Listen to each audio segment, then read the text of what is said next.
Welcome to Edfil learning. Last കഴിഞ്ഞ എക്സാമിന്റെ PYQ ആണിത്. Let start. അപ്പോൾ ഈ ചോദ്യപേപ്പർ നമ്മൾ ഓവറായിട്ടൊന്ന് നോക്കിയാൽ നമുക്കൊരു 30-ൽ 20 ക്വസ്റ്റ്യൻസും ഓൾമോസ്റ്റ് നമുക്ക് കുറച്ച് കോമൺ സെൻസ് ഉപയോഗിച്ച് തന്നെ ചെയ്യാൻ പറ്റുന്ന ഒരു രീതിയിൽ അല്ലെങ്കിൽ സ്കോർ ചെയ്യാൻ പറ്റുന്ന ഒരു ക്വസ്റ്റ്യൻ പേപ്പറാണിത്. നമുക്ക് അതിൽ ഒന്ന് നോക്കാം. ഫസ്റ്റ് ക്വസ്റ്റ്യൻ ഒന്ന് നോക്കി നോക്കാം. ഓക്കെ, അപ്പോൾ ഫസ്റ്റ് ക്വസ്റ്റ്യനിൽ പറയുന്നത് ദേഷ്യക്കാരനായ ഒരു വ്യക്തി പട്ടാളത്തിൽ ചേരുന്നു. ഇതേത് സമായോജന ക്രിയാതന്ത്രമാണ്? ദേഷ്യക്കാരനായ ഒരു വ്യക്തി പട്ടാളത്തിൽ ചേരുന്നു. ഇത് ഏത് സമായോജന ക്രിയാതന്ത്രമാണ്? നമുക്ക് എല്ലാവർക്കും അറിയാം സമായോജനം എന്ന് പറഞ്ഞാൽ എന്താണ്. സമായോജനം മീൻസ് അഡ്ജസ്റ്റ്മെന്റ് ആണ്. നമ്മുടെ സാഹചര്യങ്ങളെ പാരിസ്ഥിതികവുമായി യോജിപ്പിക്കുന്ന ഒരു പ്രക്രിയയാണ് നമ്മൾ എന്ത് പറയുന്നത്, സമായോജനം എന്ന് പറയുന്നത്. അപ്പോൾ അതിനുവേണ്ടി നമ്മൾ ഉപയോഗിക്കുന്ന കുറച്ച് പ്രതിരോധ തന്ത്രങ്ങളുണ്ട്. അതിനെയാണ് നമ്മൾ സമായോജന ക്രിയാതന്ത്രങ്ങൾ എന്ന് പറയുന്നത്. ഓക്കെ, അപ്പോൾ ഇത് ഏത് തരം ഒരു തന്ത്രമാണെന്നാണ് നമുക്ക് കണ്ടെത്തേണ്ടത്. നമുക്ക് ഓപ്ഷൻസ് നോക്കാം. അപ്പോൾ ഇവിടെ പറയുന്നത് പശ്ചാത്ഗമനം, റിഗ്രഷൻ, ഉദാത്തീകരണം, സബ്ലിമേഷൻ, ദമനം, റിപ്രഷൻ, നിഷേധം, ഡിനൈൽ. ഈ 4 ഓപ്ഷൻസ് ആണ് നമുക്ക് ഇവിടെ തന്നിട്ടുള്ളത്. അപ്പം നമുക്കൊന്ന് ഓരോന്നും എന്തൊക്കെയാണെന്ന് പറഞ്ഞു നോക്കാം. പശ്ചാത്ഗമനം എന്ന് പറഞ്ഞാൽ എന്താണ്? പശ്ചാത്ഗമനം എന്ന് പറഞ്ഞാൽ നമുക്ക് നേരിട്ട് കൈകാര്യം ചെയ്യാൻ പറ്റാത്തൊരു കാര്യം നമ്മുടെ പഴയ സ്വഭാവത്തിലേക്ക് പോയി ആ ഒരു പ്രശ്നത്തെ അതിജീവിക്കുന്ന അല്ലെങ്കിൽ പ്രതിരോധിക്കുന്ന ഒരു മെത്തേഡാണ് എന്ത്, പശ്ചാത്ഗമനം എന്ന് പറഞ്ഞാൽ. ഇപ്പോൾ അതിന് ഒരു 2 പേരും കൂടി ഉണ്ട്, പിൻവാങ്ങൽ, പ്രതിഗമനം എന്നുള്ള. ചിലപ്പോൾ അങ്ങനെയും തരാം. പിൻവാങ്ങൽ അതൊരു ക്രിയാതന്ത്രമായിട്ട് അവർക്ക് കൊടുക്കാവുന്നതാണ്. അപ്പൊ അതാണ് പശ്ചാത്ഗമനം എന്ന് പറഞ്ഞാൽ. നെക്സ്റ്റ് ഉദാത്തീകരണം എന്താണെന്ന് നോക്കാം. ഉദാത്തീകരണം എന്ന് പറഞ്ഞാല് നമ്മുടെ ആവശ്യങ്ങൾ സാമൂഹിക അംഗീകാരം നേടിക്കൊണ്ട് ചെയ്യാനുള്ള ഒരു രീതിയാണത്. അതിപ്പോൾ നമ്മുടെ ചിലപ്പോൾ നെഗറ്റീവ് സൈഡ് ആയിരിക്കും അല്ലെങ്കിൽ പോസിറ്റീവ് സൈഡ് ആയിരിക്കും. പക്ഷെങ്കിൽ അത് നമുക്ക് ഏറ്റവും രീതിയിൽ സാമൂഹികവുമായി ഇണങ്ങി ചേർന്ന് ചെയ്യാൻ വേണ്ടിയിട്ടുള്ളൊരു തന്ത്രമാണത്. ഓക്കെ, പിന്നെ ദമനം. ദമനം എന്ന് പറഞ്ഞാൽ നമുക്ക് ഇഷ്ടമില്ലാത്ത കാര്യങ്ങൾ അല്ലെങ്കിൽ നമ്മൾ മറക്കാൻ ആഗ്രഹിക്കുന്ന അനുഭവങ്ങൾ അത് നമ്മൾ മനഃപൂർവ്വം അവബോധ മനസ്സിലേക്ക് കൊണ്ടിടുക അല്ലെങ്കിൽ ബോധപൂർവം അത് മറക്കുക. ആ ഒരു ടെക്നിക്കാണ് എന്ത്, ദമനം എന്ന് പറഞ്ഞാൽ. നമ്മളൊക്കെ യൂസ് ചെയ്യുന്ന ഒരു ടെക്നിക്സ് ആണ് ഇതൊക്കെ. ദെൻ അടുത്തത് നിഷേധം. നിഷേധം എന്ന് പറഞ്ഞാൽ നമ്മൾ നിഷേധിക്കുക, ഒരു കാര്യം നമ്മൾ അറിഞ്ഞുകൊണ്ട് അങ്ങ് നിഷേധിക്കുക. ഇപ്പോൾ ഉദാഹരണം പറഞ്ഞാൽ ഇപ്പൊ നമുക്ക് ഇഷ്ടമില്ലാത്തൊരു കാര്യത്തിന് നമ്മളെ പോകാൻ വേണ്ടി വിളിക്കുമ്പോൾ നമ്മൾ അത് കേൾക്കാതിരിക്കുക, കേട്ടിട്ടും കേട്ടില്ല എന്ന് നടിക്കുക. അങ്ങനത്തെ ഒക്കെ പ്രക്രിയയാണ് എന്ത്, ഒരു നിഷേധ സ്വഭാവം എന്ന് പറയുന്നത് അല്ലെങ്കിൽ നിഷേധ തന്ത്രം എന്ന് പറയുന്നത്. അപ്പൊ നമുക്ക് നോക്കാം ഇത് ഏതുമായി ബന്ധപ്പെട്ടതായിരിക്കും. നമ്മുടെ ഈ ദേഷ്യക്കാരനായ ഒരാള് പട്ടാളത്തിൽ ചേരുന്നു, ഏതായിരിക്കും?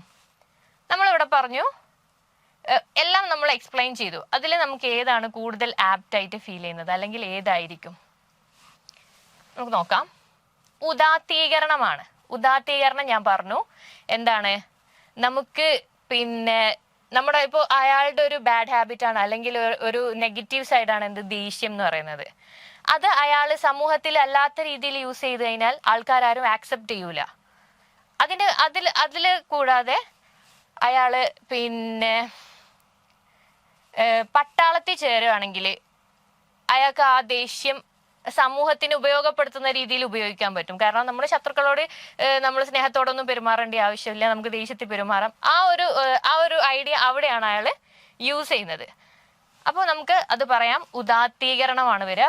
ബാക്കി ഒന്നുമായിട്ടും അത് മാച്ച് ചെയ്യുന്നില്ല. ആ ദേഷ്യക്കാരനായ ആള് പിന്നെ പട്ടാളത്തിൽ ചേരുക എന്നുള്ളത് ഉദാത്തീകരണം തന്നെയാണ്. ഇനി അടുത്തത് നമുക്ക് നോക്കാം. താഴെ പറയുന്നവയിൽ പുരോഗമനോന്മുഖമായ അല്ലെങ്കിൽ പ്രോഗ്രസീവ് വിദ്യാഭ്യാസത്തിന്റെ മാർഗമായി കണക്കാക്കാത്തതേത്? ഈ ചൈൽഡ് ഡെവലപ്മെന്റ് അല്ലെങ്കിൽ പെഡഗോജി പേപ്പറിൽ അധികവും നമുക്ക് ആൻസർ അറിയായിരിക്കും. ബട്ട് അധികവും നമ്മൾ എന്താ ചെയ്യുക, ക്വസ്റ്റ്യൻ ആണ് നമ്മൾ തെറ്റിക്കുക, ക്വസ്റ്റ്യൻ ആണ് നമ്മൾ മനസ്സിലാക്കാതിരിക്കുക. ഇപ്പൊ ഇവിടെ നമ്മൾ ഫസ്റ്റ് തന്നെ നോട്ട് ചെയ്യേണ്ട കാര്യം കണക്കാക്കാത്തതേത്? കണക്കാക്കുന്നതല്ല, കണക്കാക്കാത്തത്. നമ്മൾ എക്സാം ഹാളിൽ ആ ടെൻഷനിൽ വെച്ച് എന്ത് ചെയ്യും, കണക്കാക്കാത്തതിനെ പിടിച്ച് കണക്കാക്കും. അതാണ് നമ്മുടെ ഒക്കെ പ്രശ്നം. അപ്പൊ നമ്മൾ 2 പ്രാവശ്യം ഒന്ന് ചോദ്യം വായിച്ചു നോക്കുക, എന്നിട്ട് ആൻസറിലേക്ക് പോവാം. അപ്പോൾ നമ്മുടെ പുരോഗമനോന്മുഖമായ വിദ്യാഭ്യാസത്തിന്റെ മാർഗമായി കണക്കാക്കാത്തതാണ് നമുക്ക് വേണ്ടത്. നോക്കാം. പ്രശ്നപരിഹാരം, നിരൂപണപരമായ ചിന്ത, സംഘപ്രയത്നം, ഉരുവിട്ട് പഠനം. ഇത് 4 അതിൽ ഓപ്ഷൻസ് ആയിട്ട് നമുക്ക് തന്നിട്ടുള്ളത്. ഓക്കെ, അപ്പൊ പ്രശ്നപരിഹാരം എന്ന് പറഞ്ഞാൽ നമ്മുടെ പുരോഗമനോന്മുഖമായ വിദ്യാഭ്യാസത്തിന് തടസ്സമാണോ നമുക്കൊരു പരിഹാര ശേഷി ഉണ്ടാവുക എന്ന് പറയുന്നത്? ഒരിക്കലുമല്ല. നമുക്ക് പ്രശ്നപരിഹാര ശേഷി ഉണ്ടാകുന്നത് നമുക്ക് വിദ്യാഭ്യാസപരമായ പ്രോഗ്രഷൻ ഉണ്ടാവാൻ ഹെൽപ്പ് ചെയ്യല്ലേ ചെയ്യുക. ഓക്കെ, അപ്പൊ അത് വരില്ല എന്ന് പറയാം. പിന്നെ നിരൂപണപരമായ ചിന്ത, ഒരു നല്ല വിദ്യാഭ്യാസം അല്ലെങ്കിൽ നല്ലൊരു സ്കില്ലാണെന്ന് നമുക്ക് പറയാൻ പറ്റുന്ന ഒരു സാധനമാണ് എന്ത്? നിരൂപണപരമായ ചിന്ത, ക്രിട്ടിക്കൽ തിങ്കിങ്. ഒരു കാര്യത്തെ നമുക്ക് കൃത്യമായി മനസ്സിലാക്കുക, നിരൂപണപരമായ ചിന്തിക്കാൻ പറ്റുക എന്ന് പറയുന്നത്. ഓക്കെ, അപ്പോൾ അതും വരാൻ സാധ്യത വളരെ കുറവാണ്. ഓക്കെ, ഇനി നമുക്ക് നോക്കാം സംഘപ്രയത്നം. നമ്മൾ സ്കൂളിൽ കുട്ടികൾക്കൊക്കെ കൊടുക്കുന്ന വർക്കാണ് എന്ത്? ഗ്രൂപ്പ് വർക്ക് എന്തിനാ നമ്മൾ കൊടുക്കുന്നത്?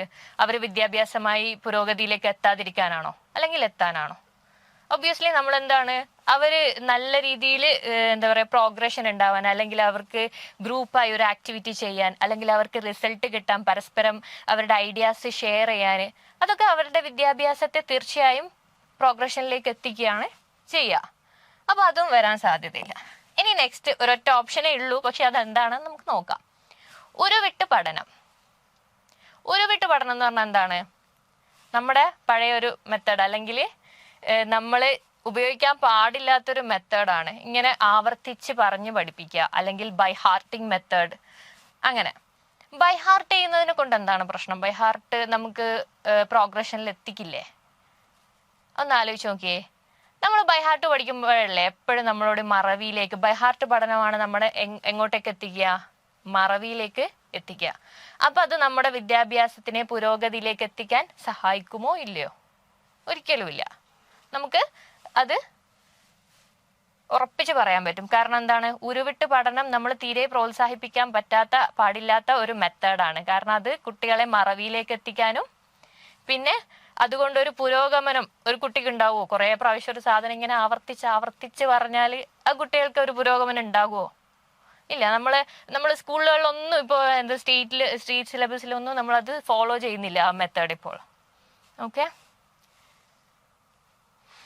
ഇനി നെക്സ്റ്റ് എന്താണ്? താഴെ പറയുന്നവയിൽ ശരി ഏതാണ്? അത് മാത്രമാണ് ഒരു ചോദ്യമായിട്ട് തന്നിട്ടുള്ളത്. അപ്പൊ നമ്മുടെ ഓപ്ഷൻസ് ആണ് നോക്കേണ്ടത്. ശരി ഏതാണെന്നാണ് ചോദിക്കുന്നത്. അപ്പൊ നമുക്ക് ഒറ്റൊരു ആൻസർ ആയിരിക്കും എന്ന് വിചാരിക്കാം അല്ലെ. ബാക്കി 3 തെറ്റുള്ള സ്റ്റേറ്റ്മെന്റ് ആയിരിക്കും എന്നും മനസ്സിലാക്കാം. ഓക്കെ, ദെൻ നമുക്ക് നോക്കാം. ഫസ്റ്റ് ഓപ്ഷൻ എന്താണ്? കുട്ടികൾ പഠന പ്രക്രിയയിൽ തെറ്റുകൾ വരുത്തരുത്.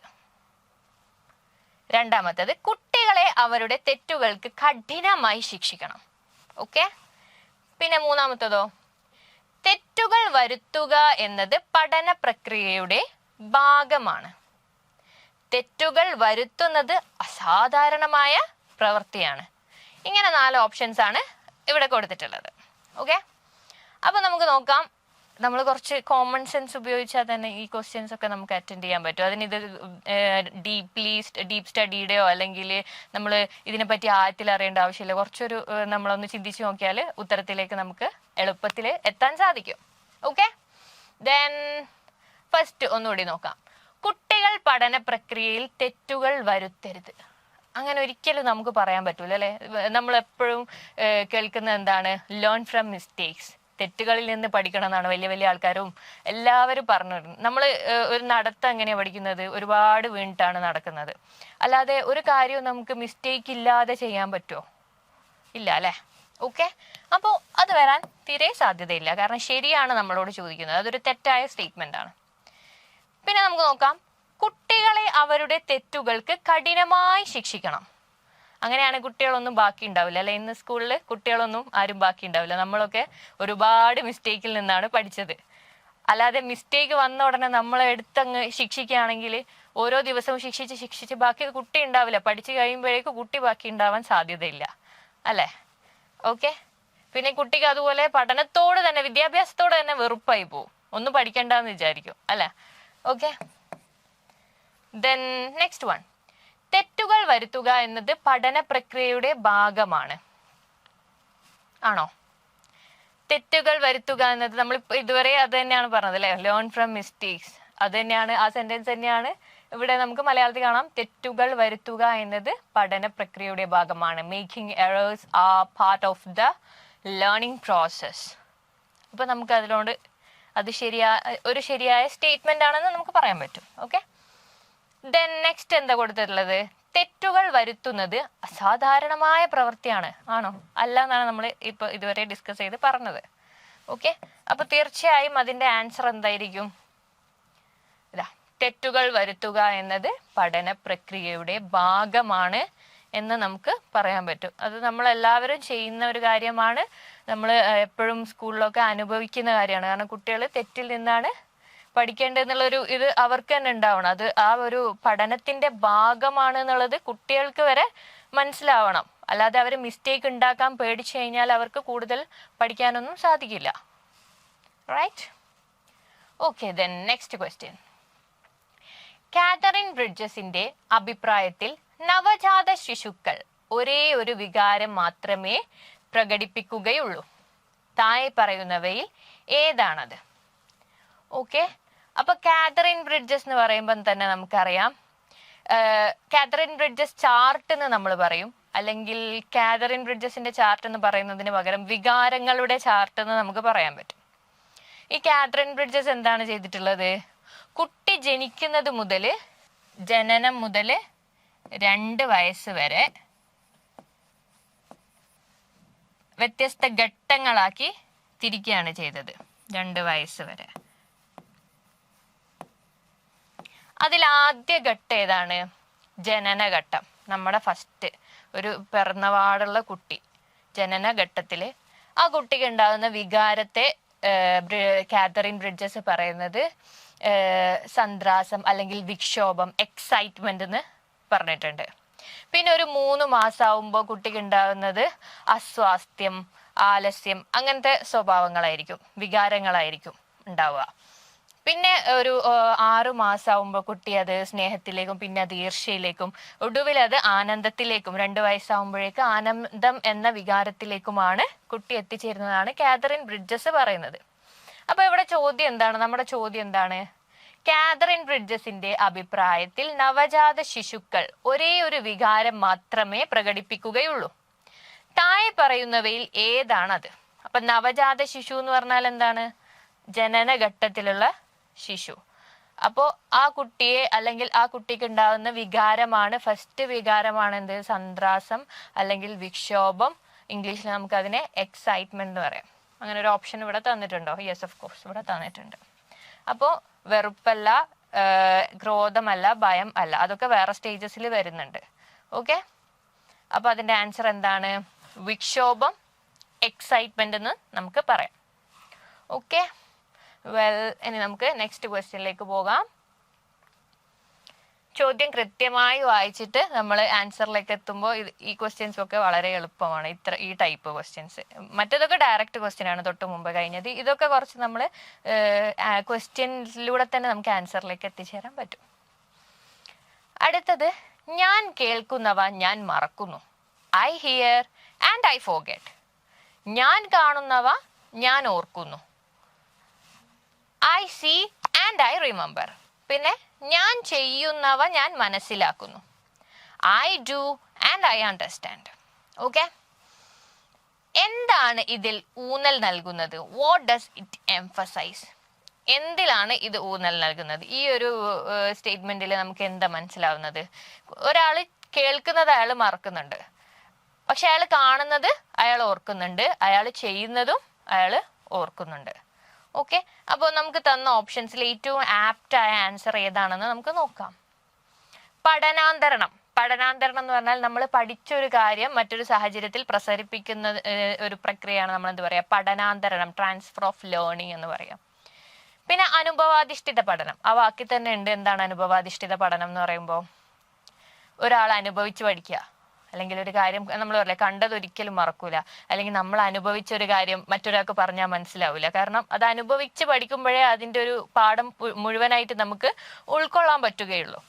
അപ്പോൾ അനുഭവാധിഷ്ഠിത പഠനം എന്ന് പറഞ്ഞാൽ അങ്ങനെയാണ്. പിന്നെ നിരീക്ഷണ പഠനം എന്ന് പറഞ്ഞാല് ഇപ്പൊ നമുക്ക് ഒരാളെ കുറിച്ച് പഠിക്കണം, അല്ലെങ്കിൽ ഒരു സന്ദർഭത്തെ കുറിച്ച് പഠിക്കണം. അപ്പൊ ആ സന്ദർഭത്തെ ഇങ്ങനെ നിരീക്ഷിക്കുക, അതിനിങ്ങനെ നോക്കി കണ്ട് എങ്ങനെയാണ് ചെയ്യുന്നത് എന്നുള്ളത് മനസ്സിലാക്കി പഠിക്കുന്ന ഒരു രീതിയാണ് നിരീക്ഷണ പഠനം എന്ന് പറയുന്നത്, ഒബ്സർവേഷൻ ലേണിംഗ്. ഓക്കെ, ഇനി അടുത്തതാണ് ആശയ പഠനം, കോൺസെപ്റ്റ് ലേണിംഗ്. ഒരു ആശയത്തെ നമ്മൾ പഠിച്ചെടുക്കുക. കോൺസെപ്റ്റ് ലേണിംഗിന് നമുക്ക് ഡയറക്റ്റ് ആയിട്ട് മീനിങ്ങിൽ തന്നെ അതുണ്ട്. അപ്പൊ ഇതിലേതായിരിക്കും വരിക? ഐ ഡു ആൻഡ് ഐ റിമെമ്പറും ഐ സി ആൻഡ് ഐ റിമെമ്പറും ആണ് പറയുന്നത്. അപ്പൊ ഇതിലേതായിരിക്കും വരിക നോക്കാം. യെസ്, അനുഭവാധിഷ്ഠിത പഠനം. അനുഭവിച്ചു പഠിക്കുകയല്ലേ, ഒന്നുകിൽ ചെയ്ത് പഠിക്കുന്നുണ്ട് അല്ലെങ്കിൽ കണ്ട് പഠിക്കുന്നുണ്ട്. അപ്പോൾ അതൊക്കെ നമ്മളെ വ്യക്തികൾക്ക് ഉണ്ടാകുന്ന അനുഭവങ്ങളാണ് അല്ലേ അനുഭവാധിഷ്ഠിത പഠനം എന്ന് നമുക്ക് പറയാൻ പറ്റും. ഓക്കെ, ദെൻ നെക്സ്റ്റ്, താഴെ പറയുന്നവയിൽ പഠന വൈകല്യത്തിന്റെ ലക്ഷണമല്ലാത്തത് ഏത്? നേരത്തെ പറഞ്ഞ പോലെ തന്നെ ഇത് അല്ലാത്തതാണ് ചോദിക്കുന്നത്, ലക്ഷണമല്ലാത്തത് ഏത് എന്നാണ് ചോദിക്കുന്നത്. അപ്പം ബാക്കിയൊക്കെ ലക്ഷണങ്ങളായിരിക്കും എന്ന് നമുക്ക് വിചാരിക്കാം. ബാക്കി നമുക്ക് ഓപ്ഷൻസ് നോക്കിയാൽ മനസ്സിലാവും. വായനാ വൈകല്യം, ഗണിത വൈകല്യം, സംസാര ഭാഷ അപഗ്രഥന വൈകല്യം, ബുദ്ധിപരമായ വൈകല്യം. 4 വൈകല്യങ്ങളാണ് പറഞ്ഞിട്ടുള്ളത്. ഇതിൽ പഠന വൈകല്യം അല്ലാത്തത് ഏത് എന്നാണ് ഇവിടെ ക്വസ്റ്റ്യനിൽ ചോദിക്കുന്നത്. അപ്പൊ നമുക്കറിയാം വായനാ വൈകല്യം പഠന വൈകല്യത്തിൽ പെട്ടതാണ്. കാരണം ഒരാൾക്ക് വായിക്കാനുള്ള ബുദ്ധിമുട്ടാണ് ഡിസ്ലെക്സിയ എന്ന് പറഞ്ഞാല്. പിന്നെ ഗണിത വൈകല്യം, ഡിസ്കാൽക്കുലിയ എന്ന് പറഞ്ഞാൽ എന്താണ്? ഗണിതത്തിൽ ചില ആളുകൾക്ക് ഗണിതത്തിൽ കുറച്ച് പ്രയാസം ഉണ്ടാവും. അത്തരം വൈകല്യങ്ങളെയാണ് നമ്മൾ ഡിസ്കാൽക്കുലിയ എന്ന് പറയാം. ഓക്കെ, ദെൻ സംസാര ഭാഷ അപഗ്രഥന വൈകല്യം. അവിടെയാണ് കുറച്ചൊന്ന് കൺഫ്യൂസിങ് ആക്കാൻ വേണ്ടി രണ്ടും കൂടി കൊടുത്തിട്ടുള്ളത്. അവിടെ നമുക്ക് എന്ത് പറയാം? അപ്രാക്സിയ അല്ലെങ്കിൽ ഡിസ്ട്രാത്രിയ എന്ന് പറയുന്ന സംസാര വൈകല്യം, അല്ലെങ്കിൽ നമ്മുടെ നാവിലുണ്ടാകുന്ന മരവിപ്പ്, അതൊക്കെ മൂലം ഉണ്ടാകുന്ന ഭാഷാ അപഗ്രഥന വൈകല്യങ്ങളാണ് അത്. എന്നാലോ 4മത്തത് ബുദ്ധിപരമായ വൈകല്യം, അതൊരു പഠന വൈകല്യമാണെന്ന് നമുക്ക് പറയാൻ പറ്റുമോ?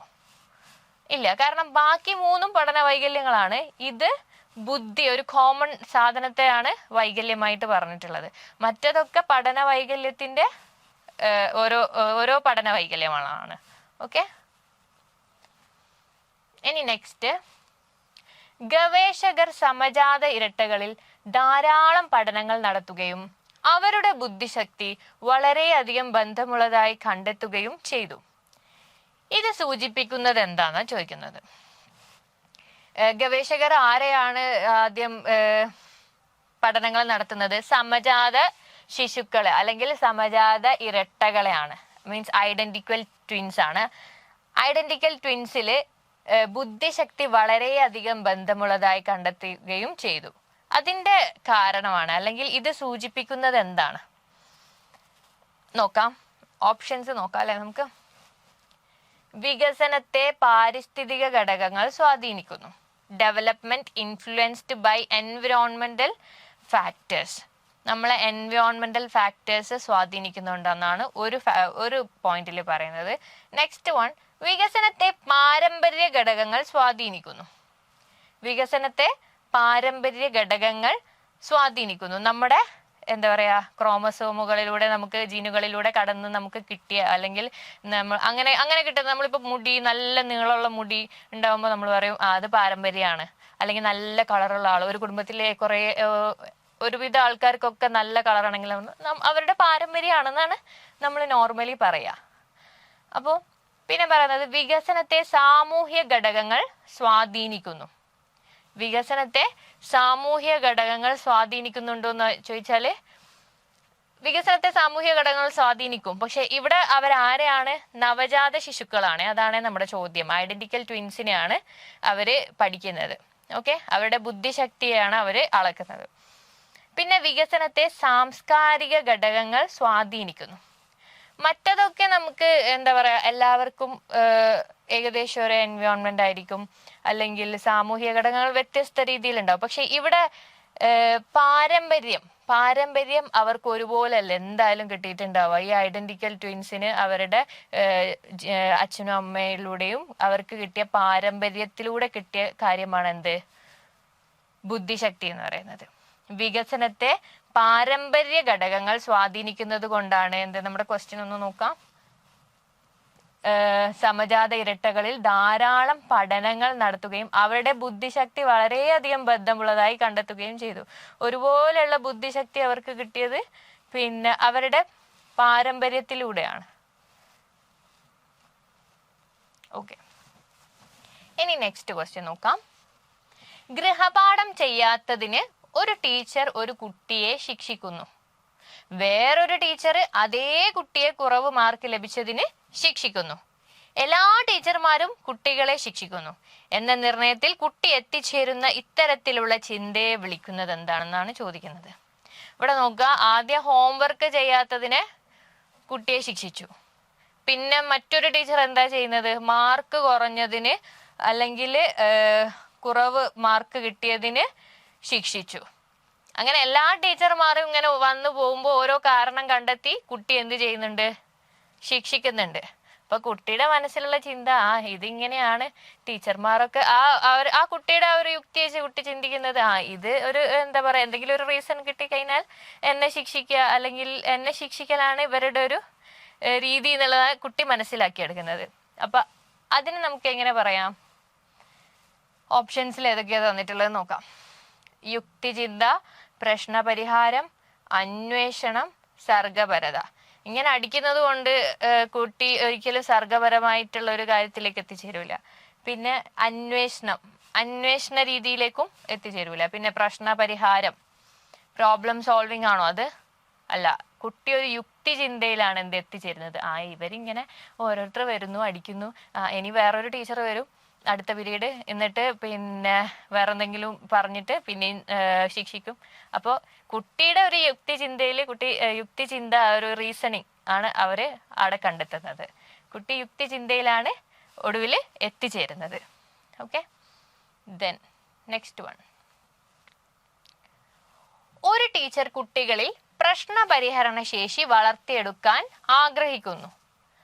എന്ത് വളർത്തിയെടുക്കാനാണ്? പ്രശ്നപരിഹരണ ശേഷി വളർത്തിയെടുക്കാൻ ആഗ്രഹിക്കുന്നു.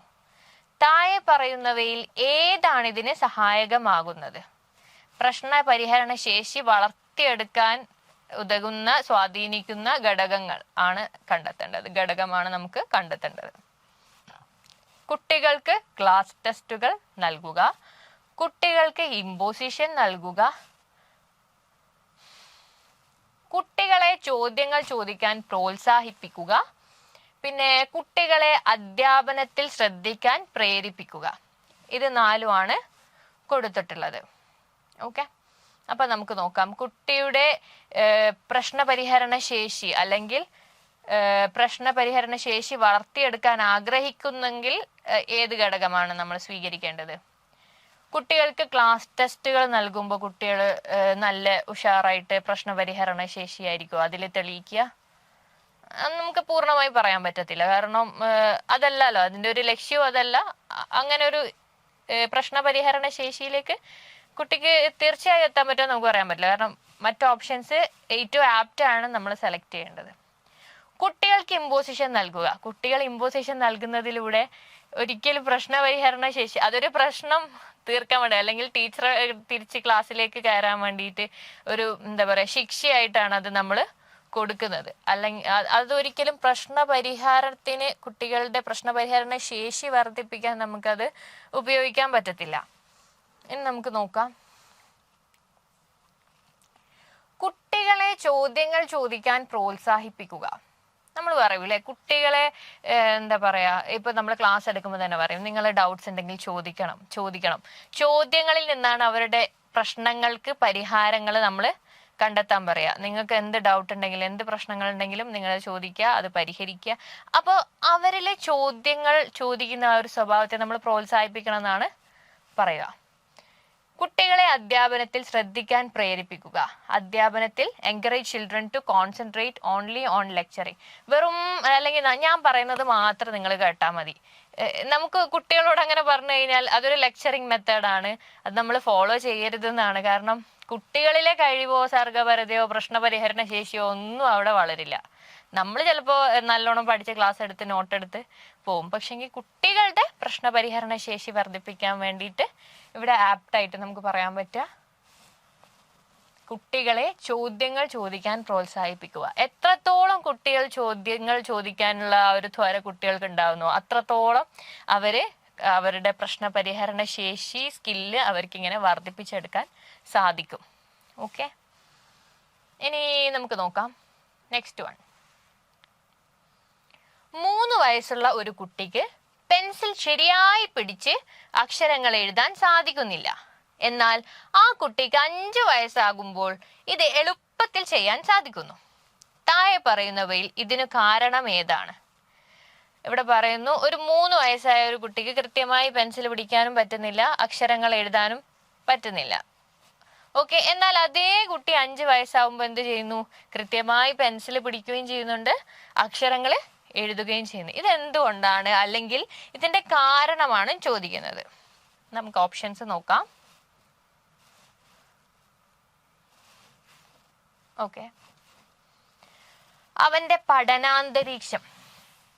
ഓപ്ഷൻസ് കേൾക്കുമ്പോൾ നമുക്ക് പഠനാന്തരീക്ഷം കൊണ്ടാണോ 3 വയസ്സിലുള്ള കുട്ടി 3 വയസ്സിൽ എഴുതാൻ പറ്റാത്ത കുട്ടി 5 വയസ്സിൽ കൃത്യമായി എഴുതുന്നത്? നല്ല പഠനാന്തരീക്ഷം കിട്ടിയാൽ അങ്ങനെ സംഭവിക്കോ?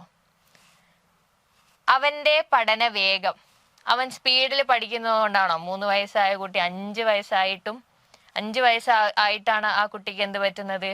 കൃത്യമായി അക്ഷരങ്ങൾ എഴുതാൻ പറ്റുന്നത്.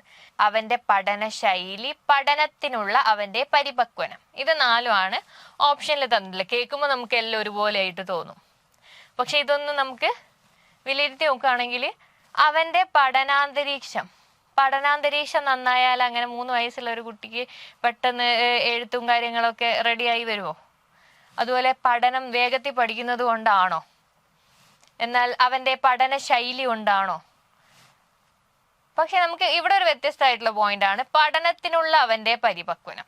ബാക്കിയൊക്കെ എന്താ പറയാ, അന്തരീക്ഷം നന്നാക്കുക, വേഗത്തിൽ പഠിക്കുക, പിന്നെ അല്ലെങ്കിൽ പഠന ശൈലി കൊണ്ടാണെന്നൊക്കെയാണ് പറയുന്നത്. ഇത് പറയുന്നത് നമ്മൾ പറയും ഒരു മെച്യൂരിറ്റി, ഓരോ വയസ്സിൽ നമുക്ക് ഓരോ മെച്യൂറേഷൻ ഉണ്ടാവും അല്ലെ. നമ്മൾ 15 വയസ്സിൽ നമ്മൾ വിചാരിക്കും എനിക്ക് നല്ല മെച്യൂരിറ്റിയാണ്, എനിക്ക് കാര്യങ്ങളൊക്കെ തീരുമാനിക്കാനും ഇതൊക്കെ ഉള്ള പക്വതയുണ്ട് എന്ന് നമ്മൾ വിചാരിക്കും. പക്ഷെ അതൊരു 25 വയസ്സായി കഴിഞ്ഞാലാണ് നമ്മൾ തിരിച്ചറിയാൻ നമുക്ക് ആ സമയത്ത് അത്ര പക്വത ഇല്ലായിരുന്നു എന്നുള്ളത്. അതുപോലെ തന്നെയാണ് ഇവിടെ നമ്മൾ 3 വയസ്സിൽ നമ്മൾ എഴുതാൻ ശ്രമിക്കും, പക്ഷെ നമുക്ക് എഴുതാൻ കൃത്യമായി പറ്റത്തില്ല. പക്ഷെ 5 വയസ്സിൽ നമ്മുടെ പക്വത വർദ്ധിച്ചു, അപ്പോൾ നമ്മുടെ പഠനത്തിന്റെ അല്ലെങ്കിൽ പഠനത്തിനുള്ള അവന്റെ പരിപക്വനവും അവിടെ വലുതാവുന്നുണ്ട് അല്ലെങ്കിൽ കൂടുന്നുണ്ട്. അതുകൊണ്ടാണ് അവന് അവിടെ കൃത്യമായി എഴുതാൻ സാധിച്ചത്. ഓക്കെ, അപ്പൊ നമുക്ക് ആൻസർ പറയാം, പഠനത്തിനുള്ള അവന്റെ പരിപക്വനം. ദെൻ നമുക്ക് അടുത്ത ക്വസ്റ്റ്യനിലേക്ക് പോകാം. എക്സെപ്ഷണൽ, അസാധാരണരായ കുട്ടികൾ എന്ന വിഭാഗത്തിൽ പെടാത്ത കുട്ടികളെ തിരിച്ചറിയുക. എക്സെപ്ഷണൽ കുട്ടികളെ നമുക്ക് പല സ്കെയിലുകളിലും അതിനെ പറ്റിയിട്ട് നമ്മൾ അറിഞ്ഞിട്ടുണ്ട്. ജനറൽ സ്കെയിലും ടെർമാൻ സ്കെയിലെല്ലാം നമ്മൾ പഠിച്ചിട്ടുണ്ട്. ഓക്കെ, അപ്പോൾ അതിലൊക്കെ ഇപ്പോൾ ടെർമാൻ സ്കെയിലും ജനറൽ സ്കെയിലും ഒക്കെ പ്രതിഭാധരായ കുട്ടികൾ, ഗിഫ്റ്റഡ് പ്രതിഭാശാലികളായ കുട്ടികളെ കുറിച്ച് ഒരു 130 and above ആവുമ്പോഴാണ് പറയാ. 130 and above ആവുമ്പോഴാണ് പ്രതിഭാശാലിയായ കുട്ടികൾ എന്ന് പറയാ. ഓക്കെ, മന്ദപഠിതാക്കൾ എന്ന് പറയുമ്പോൾ ഒരു സ്കെയിലില് 70 ബിലോ, മറ്റതിൽ ഒരു 85 ബിലോ വരുന്ന കുട്ടികളാണ് നമ്മൾ മന്ദപഠിതാക്കൾ, സ്ലോ ലേണേഴ്സ് എന്ന് പറയാം. പിന്നെ പൊണ്ണത്തടിയുള്ള കുട്ടികൾ, അതിനെ നമുക്ക് അങ്ങനെ കാറ്റഗറൈസ് ചെയ്യാൻ പറ്റുമോ? അതൊരു എന്തല്ല, നമ്മുടെ എക്സെപ്ഷണൽ കുട്ടികളുടെ കേസിൽ വരുന്ന ഒരു കാര്യമാണോ? പൊണ്ണത്തടി എന്ന് പറയുമ്പോൾ നമുക്കറിയാം അതൊരു ഫിസിക്കൽ ആയിട്ടുള്ള ഒരു നാച്ചറാണ് അല്ലെ, അതൊരു ബോഡിയിലുള്ള ചേഞ്ച് ആണ്. അല്ലെങ്കിൽ ഒബസിറ്റി എന്ന് പറഞ്ഞു കഴിഞ്ഞാൽ അത് ഒരിക്കലും നമുക്ക് എന്ത് പറയാൻ പറ്റത്തില്ല, അസാധാരണമായ എക്സെപ്ഷണൽ കേസിൽ പറയാൻ പറ്റത്തില്ല. എക്സെപ്ഷണൽ കേസിൽ നമുക്ക് പറയാൻ പറ്റത്തില്ല. അപ്പോൾ നമുക്ക് അവിടെ എന്ത് പറയാം, അടുത്ത പോയിന്റും കൂടി ഒന്ന് നോക്കാം. മാനസിക വിമന്ദരായുള്ള കുട്ടികൾ, മെന്റലി ചാലഞ്ചഡ് അല്ലെങ്കിൽ തീരെ ബുദ്ധിമാന്ദ്യമുള്ള കുട്ടികളെയാണ് നമ്മൾ മെന്റലി ചാലഞ്ചഡ് ചിൽഡ്രൻ എന്ന് പറയാം. അപ്പൊ ഇവിടെ എന്താണ്, ബാക്കിയൊക്കെ നമുക്ക് നോക്കിയാൽ മനസ്സിലാവും മെന്റലി റിലേറ്റഡ് ആണ്, എന്താ പറയാ മെന്റലി കണക്ട് ആയിട്ടാണ് പറയുന്നത്. എന്നാൽ പൊണ്ണത്തടിയോ അതൊരു ഫിസിക്കൽ ആയിട്ടുള്ള നാച്ചറാണ്, ഒരാളുടെ ഫിസിക്കലി ഉള്ള ഒരു എന്താ പറയാ ചലഞ്ചാണത്. ഓക്കെ, അപ്പൊ നമുക്ക് ഇവിടെ ആൻസർ പറയാൻ പറ്റും, പൊണ്ണത്തടിയുള്ള കുട്ടികൾ അല്ലെങ്കിൽ ചിൽഡ്രൻ വിത്ത് ഒബേസിറ്റി ആണ് എന്ത് ആൻസർ ആയിട്ട് വരിക. Okay, then next one. താഴെ പറയുന്ന പ്രസ്താവനകൾ വായിക്കുക. Read the following statement. ആ സ്റ്റേറ്റ്മെന്റ് വരുമ്പോഴാണ് നമ്മൾ അധികവും കൺഫ്യൂസ്ഡ് ആവുക അല്ലെ. അതിൽ പക്ഷെ നമ്മൾ കൃത്യമായിട്ടൊരു ട്രിക്കിലൂടെ നമ്മൾ അത് ചെയ്തെടുക്കാൻ നോക്കിയാൽ it will be very easy. Okay, അപ്പൊ ഫസ്റ്റ് നോക്കാം. നമുക്ക് സ്റ്റേറ്റ്മെന്റിൽ പൊതുവേ വേണ്ടത് കൂടുതൽ ആപ്റ്റ് ആയ ആൻസേഴ്സ് ആയിരിക്കും. എല്ലാം ഒരുപോലെ തോന്നും ചിലപ്പം, പക്ഷെ അതിൽ കൂടുതൽ എന്താ പറയാ മാച്ചിങ് ആയിട്ടുള്ളതാണ് നമുക്ക് ആൻസർ ആയിട്ട് വേണ്ടത്. എത്രത്തോളം ആശയങ്ങളെ കുറിച്ച് ചിന്തിക്കാൻ സാധിക്കുന്നുവോ അത്രത്തോളം ചിന്തിക്കാൻ പ്രോത്സാഹിപ്പിക്കുക പറയുന്നുണ്ട്. അടുത്ത സ്റ്റേറ്റ്മെന്റ് നോക്കാം. കുട്ടിയിലെ മൗലികതയെ അല്ലെങ്കിൽ ഒറിജിനാലിറ്റിയെ പ്രോത്സാഹിപ്പിക്കുക എന്ന് പറയുന്നുണ്ട്. പിന്നെയോ, നിശ്ചിതമായതും കർക്കശമായതുമായ പ്രവൃത്തി സമ്പ്രദായങ്ങൾ നൽകുക. പിന്നെ സ്കൂളിലെ മാർക്കുകൾക്ക് അധിക പ്രാധാന്യം നൽകുക. അപ്പൊ നമ്മുടെ ചോദ്യം ഈ ഓപ്ഷൻസ് തന്നതിന് ശേഷമാണ് നമ്മുടെ ചോദ്യം തന്നെ വരുന്നത്. അപ്പൊ നമുക്ക് അത് മറക്കാൻ പാടില്ല. അത് നമ്മൾ കണക്ട് ചെയ്ത് വെച്ച് ഈ ചോദ്യം കംപ്ലീറ്റ് ചെയ്യാം. ഇവയിൽ ഏതൊക്കെയാണ് കുട്ടികളിലെ സർഗപരതയെ എന്താണ് നമുക്ക് പരിപോഷിപ്പിക്കേണ്ടത്? പരിപോഷിക്കാൻ ടീച്ചറിന് ചെയ്യാൻ സാധിക്കുന്നത്. കുട്ടിയിലെ സർഗപരതയാണ് നമുക്ക് പരിപോഷിപ്പിച്ചെടുക്കേണ്ടത്. അപ്പൊ ഏതൊക്കെ പോയിന്റ്സ് ആണ് നമ്മൾ നോക്കേണ്ടത്? നോക്കാം. 1 സർഗപരതയാണ്. സർഗപരത നമ്മൾ മനസ്സിലവിടെ വെക്കാം. ഓക്കെ, എത്രത്തോളം ആശയങ്ങളെ കുറിച്ച് ചിന്തിക്കാൻ സാധിക്കുന്നുവോ അത്രത്തോളം ചിന്തിക്കാൻ പ്രോത്സാഹിപ്പിക്കുക. സർഗപരത എന്താ പറഞ്ഞാ ക്രിയേറ്റിവിറ്റി, അല്ലെങ്കിൽ നമ്മൾ എന്താ പറയാ ഒരു കാര്യത്തെ നമുക്ക് നമ്മുടേതായ ഭാവനയിൽ ചെയ്യാനും ചിന്തിക്കാനും ഒക്കെ ഉള്ള ഒരു കപ്പാസിറ്റി ആണത്. അപ്പോ അതിന് നമ്മൾ ഇത്ര വരെ നീ ചിന്തിക്കാവൂ അല്ലെങ്കിൽ അത്രത്തോളം ഒന്നും നീ ചിന്തിക്കണ്ടെന്ന് പറഞ്ഞു കഴിഞ്ഞാൽ കുട്ടിയുടെ ആ ഒരു മാക്സിമം ലെവലിലേക്ക് അല്ലെങ്കിൽ ഒരു ഒറിജിനൽ ലെവലിലേക്ക് കുട്ടിക്ക് എത്തിച്ചേരാൻ പറ്റത്തില്ല. അപ്പോൾ ഇവിടെ നമുക്ക് ഇതൊരു അതുമായിട്ട് അത്യാവശ്യം നന്നായിട്ട് യോജിക്കുന്ന ഒരു പോയിന്റ് ആയിട്ട് തന്നെ കണക്കാക്കാം. ഇനി അടുത്ത് നോക്കാം. അപ്പൊ 1 നമുക്ക് കുറച്ച് മാച്ചിങ് ആയിട്ട്. അപ്പൊ നമുക്കൊന്ന് ഓപ്ഷൻസ് നോക്കാം. 1 വരുന്ന ഓപ്ഷൻസ് ഉണ്ടോ നോക്കാം. അപ്പൊ ഇവിടെ ആക്ച്വലി 1 വരുന്നത് ഇപ്പോ ഒറ്റ പോയിന്റേ ഉള്ളൂ. പക്ഷെ നമ്മൾ അങ്ങനെ എടുത്തു ചാടി തീരുമാനം എടുക്കരുത്. ബാക്കി 3 പോയിന്റും കൂടി വായിച്ച് നോക്കിയിട്ട് ഫിക്സ് ചെയ്യാം ആൻസർ. ഓക്കെ, കുട്ടിയിലെ മൗലികതയെ പ്രോത്സാഹിപ്പിക്കുക. നമ്മൾ പറഞ്ഞു ഒറിജിനൽ ലെവലിലേക്ക് ആ കുട്ടിയുടെ റിയൽ ഇത് പുറത്തെത്തിക്കാൻ വേണ്ടിയിട്ട് നമ്മൾ നന്നായിട്ട് പ്രോത്സാഹിപ്പിക്കുക. അവരുടെ മാക്സിമം കിട്ടാൻ വേണ്ടി നമ്മൾ അവരെ നന്നായി പ്രോത്സാഹിപ്പിക്കുക. അതും അത്യാവശ്യം നന്നായിട്ട് മാച്ച് ചെയ്യുന്നുണ്ട്. അപ്പോൾ 1, 2 മാച്ച് ചെയ്യുന്നുണ്ട്. ഇനി 3ാമത്തതിന് എന്താ കംപ്ലൈന്റ് നോക്കാം. നിശ്ചിതമായതും കർക്കശമായതുമായ പ്രവൃത്തി സമ്പ്രദായങ്ങൾ നൽകുക എന്ന് പറഞ്ഞാൽ എന്താണ്? നമ്മളെ ഒരു ചട്ടക്കൂട് ഉണ്ടാക്കുക, എന്നിട്ട് ഇത്ര വരെ നീ പഠിക്കാവൂ അല്ലെങ്കിൽ ഇത്ര വരെ നീ ചെയ്യാവൂ എന്നുള്ള ഒരു കർക്കശമായ ഒരു സമ്പ്രദായങ്ങൾ അല്ലെങ്കിൽ എന്താ പറയുക മെത്തേഡ്സ് യൂസ് ചെയ്യുക. അത് കുട്ടിയുടെ സർഗപരതയെ വളർത്തൂല. കാരണം ആ ഒരു ഷേപ്പിനുള്ളിൽ ആ ഒരു ചട്ടക്കൂടിനുള്ളിൽ അവിടെ അങ്ങ് കിടക്കും. ഓക്കെ, അപ്പോൾ അത് ചാൻസ് ഇല്ല. ഇനി നമുക്ക് നോക്കാം. സ്കൂളിലെ മാർക്കുകൾക്ക് അധിക പ്രാധാന്യം നൽകുക. അതാണോ നമ്മൾ എക്സാം നടത്തുന്നതിന്റെ ഉദ്ദേശം? കുട്ടികളുടെ സർഗപരത അതുമായിട്ട് റിലേറ്റ് ചെയ്യാൻ പോലും നമുക്ക് പറ്റത്തില്ല. കാരണം മാർക്കുകൾ അനുസരിച്ചാണോ ഓരോ കുട്ടിയുടെ സർഗപരത ഉണ്ടാവുക? ചിലവർക്ക് ആയിരിക്കും കുറച്ച് നല്ല മാർക്ക് ഉണ്ടാവുക. അപ്പൊ ആ കുട്ടികൾക്ക് മാത്രമാണോ സർഗപരത അല്ലെങ്കിൽ സർഗപരത ശേഷി അവർക്ക് മാത്രമാണോ ഉള്ളൂ നമുക്ക് പറയാൻ പറ്റുമോ? ഒരിക്കലും ഇല്ല. അപ്പോൾ അത് ഒട്ടും മാച്ച് ചെയ്യുന്നില്ല. പക്ഷെ ഇവിടെ നമ്മൾ 1 and 2 ആണ് പറഞ്ഞത്. അപ്പൊ 1 and 2 വരുന്ന ഒറ്റൊരു പോയിന്റേ ഉള്ളൂ. വേറെ 1ഉം 2ഉം വരുന്ന ഒറ്റ പോയിന്റ്സും ഇതിലിപ്പോ വരുന്നില്ല. പക്ഷെങ്കിൽ ഇൻ കേസ് നമ്മുടെ എക്സാമിൽ ഇനി വരുന്ന എക്സാമുകളിൽ ചിലപ്പോൾ 1 വേറെ ഓപ്ഷൻസ് ഉണ്ടാവും, 2 വേറെ ഓപ്ഷൻസും ഉണ്ടാവും, കൺഫ്യൂസിങ് ആയിട്ടുണ്ടാവും. അപ്പൊ നമ്മൾ ഈ ആൻസേഴ്സ് ഡിലീറ്റ് ചെയ്ത് സെലക്ട് ചെയ്യുന്ന ഒരു മെത്തേഡാണ് നമുക്ക് ഇതിന് യൂസ് ചെയ്യേണ്ടത്. ഓക്കെ ഓക്കെ ഇനി അടുത്ത ചോദ്യം. ഇതൊരു ഡയറക്റ്റ് ക്വസ്റ്റ്യൻ ആണ്.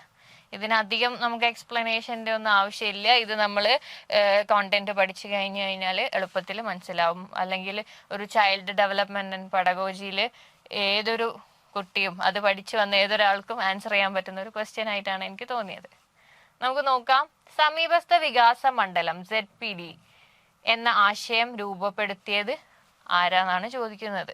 എല്ലാവർക്കും ഓൾറെഡി ആൻസർ കിട്ടിയിട്ടുണ്ടാവും. അതിനൊരു ഓപ്ഷൻസിന്റെ പോലും ആവശ്യമില്ല. സോൺ ഓഫ് പ്രോക്സിമൽ ഡെവലപ്മെന്റ് ആരുടേതാണ്? ഓക്കെ നോക്കാം. Vygotsky, young പിയാഷെ, gene പിയാഷെ, Noam Chomsky, Bruner. അപ്പോ പിയാഷെ, ചോംസ്കി, ബ്രൂണർ, വൈഗോട്സ്കി ഇവരെ 4 പേരെയാണ് ഓപ്ഷൻസിൽ തന്നത്. അപ്പോൾ ഇതിനൊരു വലിയ എക്സ്പ്ലനേഷന്റെ ആവശ്യമൊന്നുമില്ല. കാരണം നമുക്കറിയാം വൈഗോട്സ്കി ആണ് ആര്? സാമൂഹ്യ ജ്ഞാന നിർമ്മിതിവാദം, നമ്മുടെ ZPD, അതുപോലെ സ്കാഫോൾഡിങ്, കൈത്താങ്, പിന്നെ സംവാദാത്മക പഠനം, ഇതൊക്കെ ആരുടേതാണ്? വൈഗോട്സ്കിയുടേതാണ്. എന്നാൽ പിയാഷെയുടേതോ? പിയാഷെയുടേത് നമുക്കറിയാം ജ്ഞാന നിർമ്മിതിവാദം, ഘട്ടസിദ്ധാന്തം, കുട്ടി ഒരു ഒഴിഞ്ഞ പാത്രമല്ല, ഇതൊക്കെ പിയാഷെ പറയുന്ന കാര്യങ്ങളാണ്. നോം ചോംസ്കിയുടേതോ? അബൌട്ട് യൂണിവേഴ്സൽ ഗ്രാമർ പറയുന്നുണ്ട്, സർവഭാഷാ വ്യാകരണം പറയുന്നുണ്ട്, പിന്നെയോ പ്രജനന പ്രക്രിയ, പിന്നെ അതുപോലെ നമ്മുടെ ലാംഗ്വേജ് അക്വിസിഷൻ ഡിവൈസ്, ഇതിനെ കുറിച്ചൊക്കെയാണ് ആര്? നോം ചോംസ്കി പറയുന്നത്. അതുപോലെ ബ്രൂണർ എന്താ പറയുന്നത്? സർപ്പിൾ പഠന രീതി അല്ലെങ്കിൽ ആശയദാന മാതൃക, അതൊക്കെ ആരാ പറയുന്നത്? ബ്രൂണർ. അപ്പോൾ ഇതിൽ നിന്ന് തന്നെ നമുക്ക് ഡയറക്റ്റ് ആയിട്ട് തന്നെ ഉത്തരത്തിലേക്ക് എത്താൻ പറ്റും. ആരാണ്? വൈഗോട്സ്കി ആണ് നമ്മുടെ ZPD കണ്ടെത്തിയ ആള്. ഓക്കെ ഇനി നെക്സ്റ്റ് ക്വസ്റ്റ്യൻ നോക്കാം. നെക്സ്റ്റ് ക്വസ്റ്റ്യൻ എന്ന് പറയുന്നത്, താഴെ പറയുന്ന പ്രസ്താവനകളിൽ നിന്നും തുടർച്ചയായതും സമഗ്രമായതുമായ വിലയിരുത്തലിന്റെ ലക്ഷ്യത്തെക്കുറിച്ചുള്ള ശരിയായ പ്രസ്താവനയാണ് കണ്ടെത്തേണ്ടത്. ഏത് പ്രസ്താവനയാണ് ശരിയായ? ചിലപ്പോൾ പറയും തെറ്റായ പ്രസ്താവനയാണ്. പക്ഷെ ഇവിടെ ഏതാണ് നമുക്ക് കണ്ടെത്തേണ്ടത്? ശരിയായ പ്രസ്താവനയാണ് കണ്ടെത്തേണ്ടത്. എന്തിൻ്റെത്? CCE, കണ്ടിന്യൂസ് ആൻഡ് കോംപ്രഹെൻസീവ് ഇവാലുവേഷന്റെ ലക്ഷ്യത്തെക്കുറിച്ചുള്ള ശരിയായ പ്രസ്താവനയാണ് നമുക്ക് കണ്ടെത്തേണ്ടത്. ഓക്കെ ദെൻ, കുട്ടികളിലെ സമ്മർദ്ദം കുറയ്ക്കാൻ സഹായിക്കുക. അങ്ങനെ പറയാം അല്ലെ, സഹായിക്കാം കുട്ടികളുടെ സമ്മർദ്ദം കുറയ്ക്കാൻ. കാരണം എപ്പോഴും നമ്മളിങ്ങനെ ഇവാലുവേറ്റ് ചെയ്യപ്പെടുന്നതുകൊണ്ട് നമ്മൾ അതുമായിട്ട് യൂസ്ഡ് ആയിരിക്കും. ഓക്കെ, അപ്പൊ നമുക്ക് അതൊരു സ്ട്രെസ്ഫുൾ ആവില്ല, നമുക്കതൊരു ബേർഡൻ ആവില്ല. ഓക്കെ ദെൻ അടുത്തത്, മാർഗദർശനവും ഉപബോധവും നൽകുക. ആണോ? കൗൺസിലിങ്ങും അല്ലെങ്കിൽ ഗൈഡൻസും നമുക്ക് ഇങ്ങനെ നിരന്തരം ചെയ്തുകൊണ്ടിരിക്കുന്നുണ്ടോ? ഓക്കെ, കൺഫ്യൂസിങ് ആണ്. പക്ഷെങ്കിൽ നമുക്ക് എല്ലാ പോയിന്റ്സും നോക്കിയാൽ എളുപ്പത്തിൽ അത് ആൻസർ കണ്ടെത്താം. പിന്നെ കുട്ടികളെ പതിവായും ചിട്ടയോടുകൂടിയും വിലയിരുത്തുക. ഇതാണ് നമ്മുടെ CC എന്ന് പറയുമ്പോൾ തന്നെ ഫുൾ ഫോം പോലെയാണ് ഇവിടെ കൊടുത്തിട്ടുള്ളത്. പതിവായതും ചിട്ടയോടും കൂടിയ വിലയിരുത്തലാണ് മൂന്നാമത്തെ ഓപ്ഷൻ. അപ്പൊ ഏകദേശം ഇത് നമുക്ക് ഉറപ്പിച്ച് പറയാം, എന്തായാലും ഉണ്ടാകുന്ന ഒരു CC എന്താന്ന് ഫുൾ ഫോം അറിയുന്ന ആൾക്ക് അത് ഉറപ്പിച്ച് പറയാൻ പറ്റും. പിന്നെ ഒരു വ്യത്യസ്തനായ ഒരു കുട്ടിയെ കണ്ടെത്തുക. അതിനു വേണ്ടിയാണോ നമ്മളിപ്പോ ഇത്രയും കുട്ടികൾ, ഇപ്പൊ 2000 കുട്ടികൾ പഠിക്കുന്ന ഒരു സ്കൂളിൽ ആ 2000 കുട്ടികളെ ഇവാലുവേറ്റ് ചെയ്തിട്ട് അതില് ബ്രില്യൻ്റ് ആയിട്ടുള്ള അല്ലെങ്കിൽ അതില് വ്യത്യസ്തനായ കുട്ടിയെ കണ്ടെത്താൻ വേണ്ടിയിട്ടാണോ ഇത്രയും കുട്ടികളെ നമ്മൾ വിലയിരുത്തുന്നത്? ഒരിക്കലല്ല. ഓരോ കുട്ടിയിലും ഉണ്ടാവുന്ന എന്താ പറയാ കഴിവുകളെ വളർത്താനും അവർക്ക് വേണ്ടി സപ്പോർട്ട് കൊടുക്കാനും ഒക്കെയാണ് നമ്മൾ CC യൂസ് ചെയ്യുന്നത്. ഓക്കെ, അപ്പൊ അത് നമുക്കൊരിക്കലും ആപ്റ്റ് ആണെന്ന് പറയാൻ പറ്റത്തില്ല. പിന്നെ ഇവിടെ ഗൈഡൻസ് ആൻഡ് കൗൺസിലിംഗ് നമ്മൾ എന്തായാലും കുട്ടിക്ക് നിരന്തരമായിട്ട് കൊടുക്കുക എന്നുള്ള ഒരു ലക്ഷ്യം നമുക്കതിലില്ല. അതിൻ്റെ ഇടയ്ക്ക് കുട്ടിയുടെ സ്ട്രെസ് കുറക്കുക എന്നുള്ളത് നമുക്ക് ഒരു പ്രോബിലിറ്റി നമുക്ക് അവിടെ പറയാൻ പറ്റും. ഓക്കെ, അപ്പൊ 3 നമുക്ക് എന്തായാലും ഉറപ്പിക്കാം. അപ്പൊ 3 വരുന്ന ഓപ്ഷൻ ഉണ്ടോ എന്ന് നോക്കാം. ഇവിടെ ഒക്കെ ഡയറക്റ്റ് ആണ് പ്രസ്താവന ആയിട്ട് കൊടുത്തിട്ടുള്ളത്. ഡയറക്റ്റ് 3 വരുന്ന വേറൊറ്റ ഓപ്ഷൻസും ഇവിടെ ഇല്ല. അപ്പൊ നമുക്ക് ഓൾമോസ്റ്റ് ഇതാണെന്ന് പറയാം. കാരണം 1 നമുക്ക് മാച്ചിങ് ആയിട്ട് ഫീൽ ചെയ്തിട്ടുണ്ട്, 3 നമുക്ക് ഉറപ്പുമാണ്. അപ്പൊ പിന്നെ നമുക്ക് ഒന്നും നോക്കണ്ട, കണ്ണും പൂട്ടി ആൻസർ ചെയ്യാം. ആൻസർ ബി ആയിരിക്കും എന്ന് നമുക്ക് പറയാം. പക്ഷെ നമ്മൾ ഇത്തരത്തിലുള്ള ചോദ്യം വരുമ്പോൾ നമ്മൾ നന്നായി വായിച്ചു നോക്കുക എന്നുള്ള ഒരു പ്രോസസ്സാണ് ഇവിടെ നടക്കേണ്ടത്. അതുപോലെ ആൻസേഴ്സ് ഡിലീറ്റ് ചെയ്ത് സെലക്ട് ചെയ്യുക. പിന്നെ ഇപ്പൊ 3 അല്ലാത്ത ബാക്കി ആൻസേഴ്സ് വരുമ്പോൾ അത് ആദ്യം ഡിലീറ്റ് ചെയ്യുക. പിന്നെ 3 വരുന്ന ആൻസേഴ്സിൽ മാച്ചിങ് ആയിട്ട് വേറെ ഏതാണ് കൊടുത്തിട്ടുള്ളതെന്ന് നോക്കുക. അങ്ങനെ നമുക്ക് അനലൈസ് ചെയ്തിട്ട് ഈസി ആയിട്ട് ആൻസറിലേക്ക് എത്തിക്കാൻ പറ്റും. അങ്ങനെ ഒരു വലിയ കൺഫ്യൂസിങ് ക്വസ്റ്റ്യൻ ഒന്നും അല്ല ഇത്. കാരണം 3ാമത്തെ ഓപ്ഷന് ഭയങ്കര ഈസിയാണ്. അതൊരു CCയുടെ ഒരു കംപ്ലീറ്റ് ഒബ്ജക്റ്റീവ് അല്ലെങ്കിൽ ലക്ഷ്യം അവിടെ കൊടുത്തിട്ടുണ്ട്. അപ്പൊ നമ്മുടെ അടുത്ത ചോദ്യം എന്ന് പറയുന്നത് എന്താ നോക്കാം. പഠനത്തെ സ്വാധീനിക്കുന്ന വ്യക്തിപരമായ ഘടകത്തെ, എന്താണ് വ്യക്തിപരമായ ഘടകത്തെ തിരിച്ചറിയുക. വ്യക്തിപരമായ ഘടകമാണ് തിരിച്ചറിയേണ്ടത്, വ്യക്തിപരമല്ലാത്തതല്ല. അപ്പൊ നമുക്ക് ഓരോ ഓപ്ഷൻസ് ഒന്ന് അനലൈസ് ചെയ്ത് നോക്കാം. വിദ്യാലയം എന്ന് പറഞ്ഞാൽ ഒരാൾക്ക് മാത്രം വ്യക്തിപരമായിട്ട് കൊടുക്കുന്ന ഒരു സാധനമാണ്. ഓരോ കുട്ടിക്ക് ഒരു വ്യക്തിക്ക് ഒന്നായിട്ട് നമുക്ക് പ്രൊവൈഡ് ചെയ്യുന്ന സാധനമല്ല. പിന്നെ രണ്ടാമത്തേന്ന് പറഞ്ഞാൽ മാധ്യമങ്ങൾ, അതും ഒരു കോമൺ കമ്മ്യൂണിക്കേഷൻ സ്പേസ് ആണ്. അടുത്തതെന്ന് പറയുന്നത് അധ്യാപകരും ഒരാൾക്ക് അല്ലെങ്കിൽ വ്യക്തിപരമായ ഒരു ഘടകമാണെന്ന് പറയാൻ പറ്റില്ല. നമുക്ക് ഓരോ അധ്യാപകരും എല്ലാ കുട്ടികൾക്കും വ്യത്യസ്ത രീതിയിലാണ്, അല്ലെങ്കിൽ എല്ലാ കുട്ടികൾക്കും കൂടി നമുക്കൊരു അധ്യാപകനെ ചിലപ്പോൾ ഉണ്ടാവുള്ളൂ. ഓരോ കുട്ടികൾക്കും വ്യക്തിപരമായിട്ട് നമുക്ക് ഉണ്ടെന്ന് പറയാൻ പറ്റില്ല. എന്നാൽ ബുദ്ധിശക്തിയോ നമുക്ക് പഠനത്തിനെ സ്വാധീനിക്കുന്ന ഒരു വ്യക്തിപരമായ ഘടകമായിട്ട് നമുക്ക് പറയാൻ പറ്റൂലേ? കാരണം ബാക്കിയെല്ലാം നമുക്ക് നോക്കുമ്പോൾ അതൊരു വ്യക്തിപരമായ കാര്യമായിട്ടല്ല, ഒരു പഠനത്തെ സ്വാധീനിക്കുന്ന വ്യക്തിപരമായ ഘടകത്തെ ആയിട്ടല്ല പറയുന്നത്. മറിച്ച് എന്താണ്, അതൊക്കെ ഒരു കോമൺ ആയിട്ടുള്ള, എല്ലാവർക്കും കോമൺ ആയിട്ട് ഉണ്ടാകുന്ന ഒരു ഘടകങ്ങളാണ്. എന്നാൽ ബുദ്ധിശക്തിയോ ഒരു വ്യക്തിക്ക് ഉണ്ടാകുന്ന ബുദ്ധിശക്തി ആയിരിക്കില്ല മറ്റൊരാൾക്ക്. അപ്പൊ അത് നമ്മുടെ പേഴ്സണൽ പ്രോപ്പർട്ടിയാണ്, അത് നമ്മുടെ ഒരു സ്വന്തമായിട്ടുള്ള വ്യക്തിപരമായ ഘടകമാണെന്ന് നമുക്ക് ഉറപ്പിച്ച് പറയാൻ പറ്റും. അപ്പൊ അതിന്റെ ആൻസർ എന്താണ് വരിക? ബുദ്ധിശക്തിയാണ് വരിക. ഓക്കെ. എന്നാൽ അടുത്തതോ കുറച്ച് വലിയ ചോദ്യമാണ്. ചോദ്യങ്ങൾ വലിപ്പം കൂടുമ്പോൾ നമ്മളത് ചോദ്യം പൂർണ്ണമായി വായിക്കുക എന്നുള്ളതാണ്, അതും ആവർത്തിച്ച് വായിക്കുക. അതാണ് ഉത്തരത്തിലേക്ക് എത്താനുള്ള ഏറ്റവും നല്ല ഷോർട്ട് കട്ട്. ഓക്കെ. താഴെ പറയുന്നവ ഒരു ക്ലാസ് റൂമിലെ ചില കുട്ടികളുടെ പ്രത്യേകതകളാണ്. ഇവയിൽ ആരെയാണ് നിങ്ങൾ ഡിസ്അഡ്വാൻറ്റേജസ് ലേണർ അല്ലെങ്കിൽ ദുർബലരായ പഠിതാക്കൾ ആയി കണക്കാക്കുന്നത്?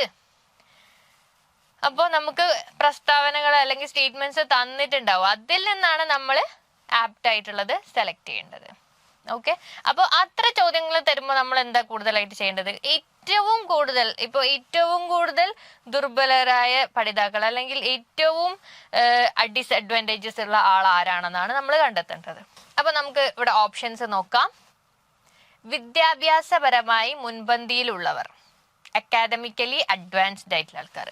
അങ്ങനെ ഒരാൾക്കൊരു ഡിസ്അഡ്വാൻറ്റേജ് ലേണർ ആണെന്ന് പറയാൻ പറ്റുമോ? അല്ലെങ്കിൽ ദുർബലരായ പഠിതാവാണെന്ന് പറയോ? ഏറ്റവും നല്ല അഡ്വാൻസ്ഡ് ആയിട്ടുള്ള എന്താ പറയാ മുൻപന്തിയിലുള്ള കുട്ടികളാണ്. പിന്നെ നെക്സ്റ്റ് നോക്കാം. പഠനത്തിനെ തടസ്സപ്പെടുത്തുന്ന സാമൂഹ്യ സാമ്പത്തിക വെല്ലുവിളികൾ നേരിടുന്നവർ. പഠനത്തിനെ തടസ്സപ്പെടുത്തുന്ന രീതിയിലാണ് അവർക്ക് സാമൂഹ്യ സാമ്പത്തിക വെല്ലുവിളികൾ ഉള്ളത്, അല്ലാതെ പുറമേ അല്ല, പഠനത്തെ തടസ്സപ്പെടുത്തുന്ന രീതിയിലാണ് അവർക്കുള്ളത്. ഓക്കെ. ഇനി ഒന്ന് നോക്കാം. വൈവിധ്യമാർന്ന പഠന ശൈലിയുള്ളവർ, നല്ല വ്യത്യസ്ത തരത്തിലുള്ള പഠന ശൈലിയുള്ള ആൾക്കാരെ നമുക്ക് ഡിസ്അഡ്വാൻറ്റേജസ് ലേണർ അല്ലെങ്കിൽ ഒരു ദുർബലരായ പഠിതാക്കൾ എന്ന് പറയാൻ പറ്റുമോ? അല്ല. ഉന്നത കുടുംബത്തിലുള്ളവർ, തീർച്ചയായും ഉന്നത കുടുംബത്തിലെല്ലാം ആവുമ്പോൾ പഠനത്തിന് നമുക്ക് കൂടുതൽ അനുകൂലമായ സാഹചര്യങ്ങളാണ് ഉണ്ടാക്കി തരിക അല്ലെങ്കിൽ ഉണ്ടാവുക. അപ്പൊ നമുക്ക് ഇവിടെ ഏറ്റവും കൂടുതൽ മാച്ചിങ് ആയിട്ട് പറയാൻ പറ്റുക, ഇവിടെ പ്രത്യേക ഉത്തരത്തിൽ തന്നെ പറയുന്നുണ്ട് എന്ത്, അല്ല ഓപ്ഷൻസിൽ തന്നെ പറയുന്നുണ്ട് എന്ത്, പഠനത്തിനെ തടസ്സപ്പെടുത്തുന്നുണ്ട്. പിന്നെന്താണ് അവിടെ ഒരു ക്വസ്റ്റ്യൻ ഇല്ല, നമുക്ക് പഠനത്തിനെ അവിടെ തടസ്സപ്പെടുത്തുന്നു എന്ന് ഈ ഓപ്ഷൻ തന്നെ പറയുന്നു. അത്തരത്തിലുള്ള സാമൂഹ്യ സാമ്പത്തിക വെല്ലുവിളികൾ നേരിടുന്ന ആൾക്കാരെ നമുക്ക് തീർച്ചയായും എന്ത് പറയാൻ പറ്റും? ഡിസ്അഡ്വാൻറ്റേജ് ലേണർ അല്ലെങ്കിൽ ദുർബലരായ പഠിതാക്കൾ എന്ന് പറയാൻ പറ്റും. ഡിസ്അഡ്വാൻറ്റേജ്ഡ് ലേണേഴ്സ് ആണ് അവർ. ഓക്കെ. അപ്പോ നെക്സ്റ്റ് വൺ, ഒരു കുട്ടിക്ക് ഇംഗ്ലീഷ് പ്രസംഗത്തിന് 1ാം സ്ഥാനം ലഭിച്ചു. പ്രസംഗമാണ്. എന്താണ് ഇവിടെ? പ്രസംഗം. പ്രസംഗത്തിനാണ് കുട്ടിക്ക് എന്ത് കിട്ടിയത്? 1ാം സമ്മാനം ലഭിച്ചത്, അല്ലെങ്കിൽ 1ാം സ്ഥാനം ലഭിച്ചത്. ഗാർഡനറുടെ അഭിപ്രായത്തിൽ ഏത് തരം ബുദ്ധിശക്തിയാണ് ഇവിടെ മുന്നോട്ട് നിൽക്കുന്നത്? നമുക്കറിയാം ഹൊവാർഡ് ഗാർഡനറുടെ മൾട്ടിപ്പിൾ ഇന്റലിജൻസിലാണ്, അല്ലെങ്കിൽ അതിലാണ് നമ്മൾ പലതരത്തില് അല്ലെങ്കിൽ 9 തരത്തിലുള്ള ഇത് പറയുന്നത്, പഠന അല്ലെങ്കിൽ ബുദ്ധിശക്തികളെ കുറിച്ച് പറയുന്നത്. അപ്പോൾ അതില് 4 എണ്ണാണ് ഇവിടെ കൊടുത്തിട്ടുള്ളത്. അപ്പൊ ഓരോന്നും എന്താന്ന് അനലൈസ് ചെയ്തു. ഫസ്റ്റ് തന്നെ നമുക്ക് കിട്ടും, ഭയങ്കര കൺഫ്യൂസിങ് ആയിട്ടുള്ള ഒന്നല്ല, പ്രസംഗമാണ് ചോദിക്കുന്നത്. അപ്പൊ പ്രസംഗം എന്ന് പറഞ്ഞാൽ എന്ത് ആക്ടിവിറ്റി ആണെന്ന് നമുക്ക് എല്ലാവർക്കും അറിയാം. അപ്പൊ ഇവിടെ നോക്കാം, ദൃശ്യസ്ഥലപര ബുദ്ധി.